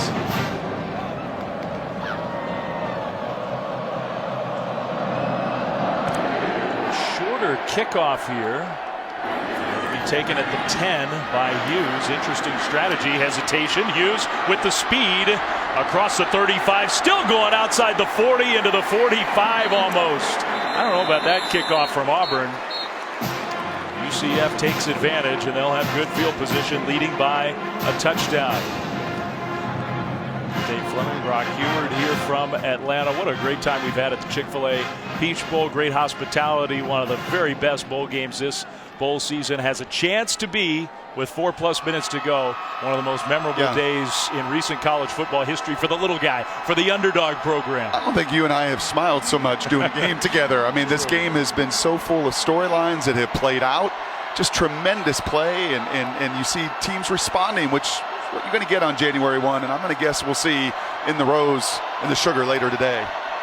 Mackenzie Milton, handoff, straight ahead running for Anderson. Auburn's got the timeouts. Gus Malzahn electing not to use one here. Under 4 minutes to go. even one first down for UCF puts enormous pressure on Auburn. Now, they aren't equipped necessarily to take a lot of time. We'll see if they want to let that play go. The clock is their friend. You don't want to snap it too quickly, do you? Oh, no, they'll take it down, and you see just that from Mackenzie Milton. Be patient. Sometimes it's hard for these up-tempo teams to do. Milton, play fake. Gonna throw across the middle. Catch! First down and more. Down to the 25, Jordan Akins. That's pretty gutsy. You're not just handing it off to wind clock off. They're going for it. Not really. I understand. You're right. In conventional football means you're right, but they're not. They score 49 a game. Yeah. They go for it. 30 yards, and now Auburn, they're going to have to start using those timeouts. I mean, that sticks to your DNA. And as a player, that's all you've known all season. We're not a conservative, run it between the tackles 3 times and punt. Man, we are a freewheeling team led by our quarterback that at times throws it right from his hip and is a difference maker in this second half. They get it down to 4, snap the ball. Anderson running left side, and Gus Malzahn right there to call the quick timeout after the gain of 2. Perfect seasons are hard to come by. I don't care if you're an American Conference team, an SEC Conference team. They are hard to come by. And UCF is 237 away from 13-0. Let's send it down on the field to Allison. Dave, the improvement we've seen from the first half to second half from Mackenzie Milton, kind of a microcosm of his improvement from last year to this year. He more than doubled his QBR. One of the people that deserves credit for that is his mom, Teresa. You see, she relocated from Hawaii to Orlando for the football season to give support to her son. And Mackenzie said that last year it was tough being on a big campus so far away from home, but having mom close this year, the home cooked meals, all of her support really helped him on the field. First UCF athlete from the islands, maybe not the last. Just as he watched Marcus Mariota and fell in love with Oregon and Scott Frost, and really that was the connection ultimately to get him to Orlando. But there's some youngsters. It's a little early in Hawaii, but I bet there's some youngsters watching going, really, this is one of ours putting on a show like this. And Scott, way back when he first scouted Mackenzie Milton, he saw him and said, that's my guy. That's the guy I want to be my quarterback in my first head coaching job. A little pitch play to Anderson. 20, 15, 10. Here comes the penalty flag. That one came in late. You got to hold your breath and see what the penalty is. Well, that one maybe wouldn't have put the game away, but if it stands, that's huge. This Big 12 crew talking it over. What a nifty little play to still have in your tool bag. Personal foul, illegal block below the waist, offense. Wow. Number 88 contacted the player low from the side. 15-yard penalty. It's second down. Now that is big, because not just negating the gain, but 15 yards backwards, maybe out of field goal range or close to it.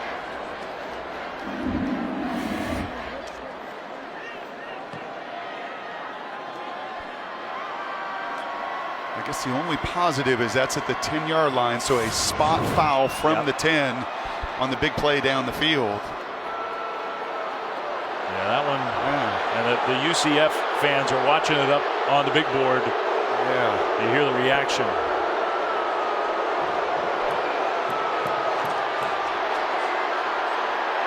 Scott Frost has not been happy all game long with this officiating crew. Yeah, that felt in this moment, to me, it's got to be fairly egregious. It's just got to stand out. Let these players in the final 2:33 decide it. That one helps Stidham and Auburn big time. Second down and around 11. You're right. The spot foul aspect of that did mitigate a little bit of the damage, a little bit. Clock stopped. Play clock. Milton, another pitch play. Anderson, can he get this one upfield? No, not in the same way. He got a couple yards. Another quick timeout for Auburn. him gutsy for calling the pass play a few plays ago. You got third down coming up here. I'll tell you what was dangerous right here. They run that option play now to the other side. And Mackenzie Milton, he wants this game. Watch him make the pitch here. And then if you called this earlier, watch him go. Oh, boy. I mean, I guess he just whiffs. But that sure looked like that side judge did a good job there, because to the eye, on the big DN there, Davidson, that had the look of the kind of penalty, but also has the look of a player that's giving you absolutely everything. What a game for Mackenzie Milton, who could not have been more off in the first half throwing the ball. He rushed it very effectively before halftime. That was the reason UCF led at halftime by a touchdown, but he was way off the mark and has dialed it in and played a tremendous second half. Again, as we foreshadowed to my favorite day in all of sports, you saw Trace McSorley. He took the game over at the Fiesta Bowl. He just could not be denied on third down, 13 for 13 passing and everything else. You watch Alex Hornibrook take a game over on third downs and beat Miami, play his career game. You're watching Milton put this game on his shoulders. And more than likely, in the games that follow us, whether it's Baker, whether it's Jalen Hurts, could very well be Jake Fromm, the true freshman, the same story. Kelly Bryant, who takes it over as Milton has in the second half. 3rd and 9. A first down would almost do it because of the lack of timeouts. Auburn only has one left. Milton, handoff. Anderson straight ahead. And Auburn will use its final timeout. They get to the 20. Scott Frost is going to lean on that kicking game. Remember, they had a short field goal try just a few minutes ago. And the reason that this is still hanging in the balance is what Auburn special teams did last time they tried. And it was big old Derek Brown right in the middle of that line. You have to stop that initial surge. He got his big paw up. And there's been no gimme the New Year's Six season when it comes to these field goals. And you said it before Matthew's last kick. He's made a bunch of them in his career, but none with quite the pressure of that last kick, and that was 6 minutes ago. Yeah. With 2:23 and Auburn now out of timeouts, you make it real difficult. I mean, in a lot of ways, this is like the table setter for what's still to come today in Pasadena and New Orleans. Because you imagine the pressure on this kick, on this kid, the emotions on this sideline. We still have the 2 semifinal games to play.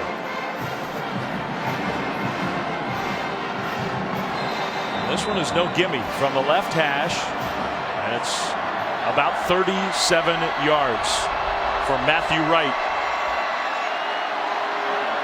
Snap, hold, kick is no good. He missed it left,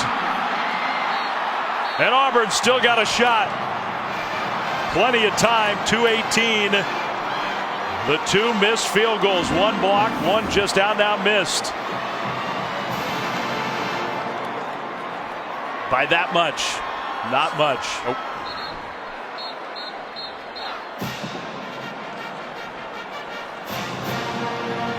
There have not been many times where you or I have seen this guy with as much emotion as he's shown today.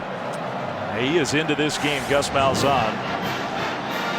Now UCF is going to lead on Shaquem Griffin and that defense. And where's Will Hastings? He was the difference maker on the previous 2-minute drill. Auburn's got to go 79 yards. They got to get in the end zone.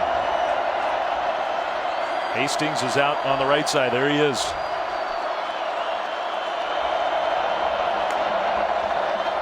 Stidham looking the other direction, now flushed, and Stidham will just fling it away. The hit as he released it from Griffin. No flag. He put a lick on Jared Stidham. Man, does he accelerate. His twin brother is a DB for the Seahawks. Had a tremendous rookie year. Watch A to B.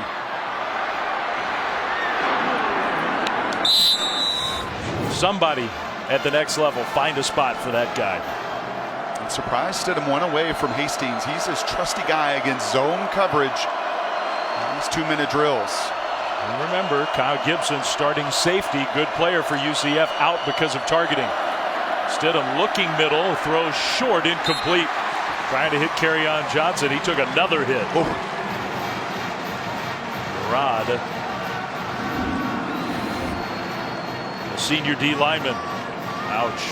Yeah, and that one stings 2 ways, not only to the chest, but as you get bobblehead there and you hit the back legs of your offensive left tackle. Huge third down. No timeouts left for Auburn. They got to do it here on this drive. They stack the receivers. Now he brings them in. Hastings on the backup. Play clock down to 5. Stidham steps up. Now going to try to run. And he is chased down. Griffin again. One play away for UCF.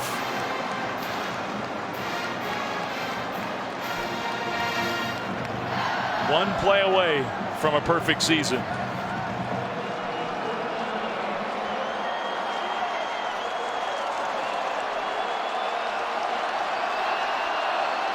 Fourth and 8. Does he have one more in him?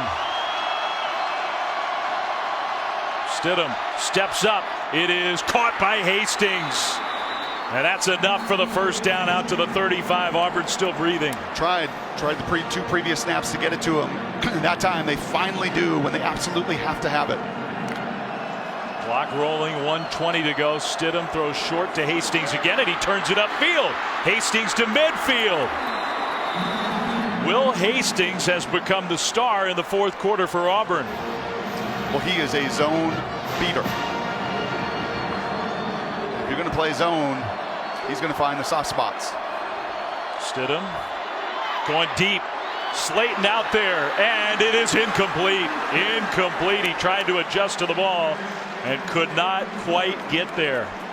I thought he had a chance. These guys are gassed. Everybody is. Physically, emotionally. And I like the hand fight. Let it play. Both guys pushing back and forth a little bit. Do not define the outcome of this with a call. Antoine Collier, who might be playing the true freshman because of the targeting ejection of Kyle Gibson. Good coverage. Second down, 1:04 to go. Auburn across midfield. They need to get to the end zone now. A timeout. Scott Frost was waiting, and he calls a timeout. He's got one left. All right, so while we have a minute with all the drama here, let's check in with Cassidy back in studio. Thanks, Dave. And back to Orlando. Quite an ending at the Citrus Bowl. Ian Book to Miles Boykin. Take a look at this grab. 55-yard touchdown. Second time that Book had made a touchdown. This one would give the Irish a 21-17 win. Dave, Brock Allison, back to you. Wow. That's a pretty big play for the Irish. I think January 1st starting off pretty good in 2018. I would say. Well, the kid who has been not just an inspirational story for us, but for everyone around this sport. And that kid, a walk-on at Auburn with all the talent, all the NFL prospects, all the huge five-star recruits. A guy who got a spot on this roster by walking on as a kicker, has 6 catches, 117 yards, and a touchdown. I'll tell you what that timeout did, is it let him catch his breath. He was gassed coming to the sidelines, as you can see, trying to just get right. He's back on the field. A career game for him at Auburn. Mackenzie Milton can only watch. The field goal miss has given Auburn a chance. Stidham looking for Johnson, throws in his direction. The catch, the turn upfield. Johnson out of bounds, short of the first down. That will stop the clock at about the 41. 58 seconds to go.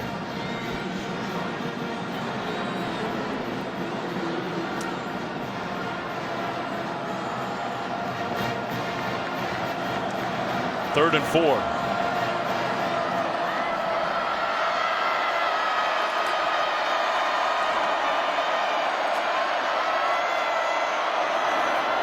Griffin chasing, couldn't get him. Stidham running. He'll get the first down. Upended inside the 35. Hops up quickly. Clock stops to set the chains on the first down. These are precious seconds.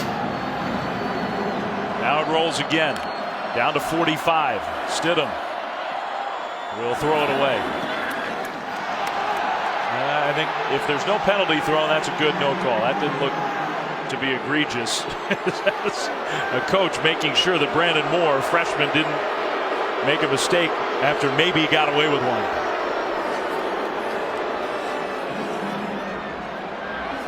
Second down.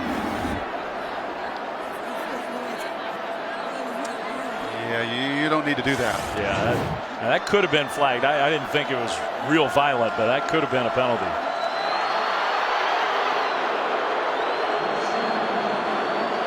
Hastings comes in motion on 2nd and 10 with 40 seconds to go. Stidham throws middle, and he's got a completion inside the 25. Nate Craig Myers. 33 seconds on the clock. An offensive lineman for Auburn is down. Back near the original line of scrimmage. Is that the center? I think it's Casey Dunn.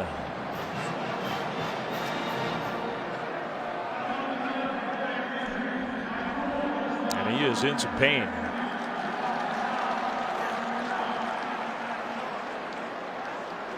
Clock stopped for a first down, so you get no runoff with the offensive player injured.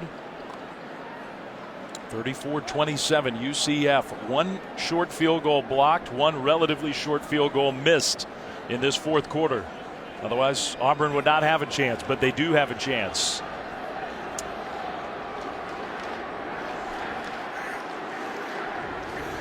What a start to New Year's Day. With so much more to come out in Pasadena. Nick Chubb and the Georgia Bulldogs. So many folks in this city, in this state. This is the biggest game for this program in decades. Georgia playing in the Rose Bowl for the first time in not quite 100 years, but a long time. Semifinal number 1, Oklahoma, Georgia. You have some thoughts on? Well, the challenge there is a true freshman who has been phenomenal, but they've been able to manage the game. And they're going to have to do that today, because if you just give the Mackenzie Miltons and the Baker Mayfields the ball and the opportunities too many times, they find a way on these days after a month layoff more often than not to get it going. Well, Casey Dunn is being helped off the field. That's their center, so they're going to have to shuffle some things around. Austin Golson, who's been playing left tackle, will move back to center. He's kind of a natural do-everything offensive lineman. Started every game there last year. Should not be an issue on the snaps, the cadence, the mechanics. Hastings in motion. Now the clock winds. Good rush. Stidham under pressure. Throws it. Intercepted! I don't know if he was trying to throw it away or what. But UCF is 24 seconds away from perfection. The true freshman Collier. It came right to him.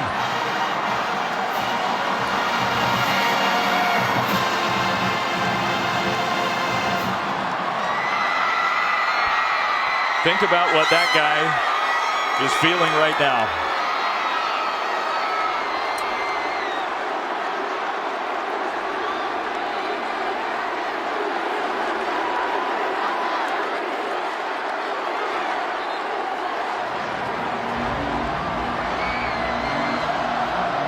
The celebration is starting here in Atlanta.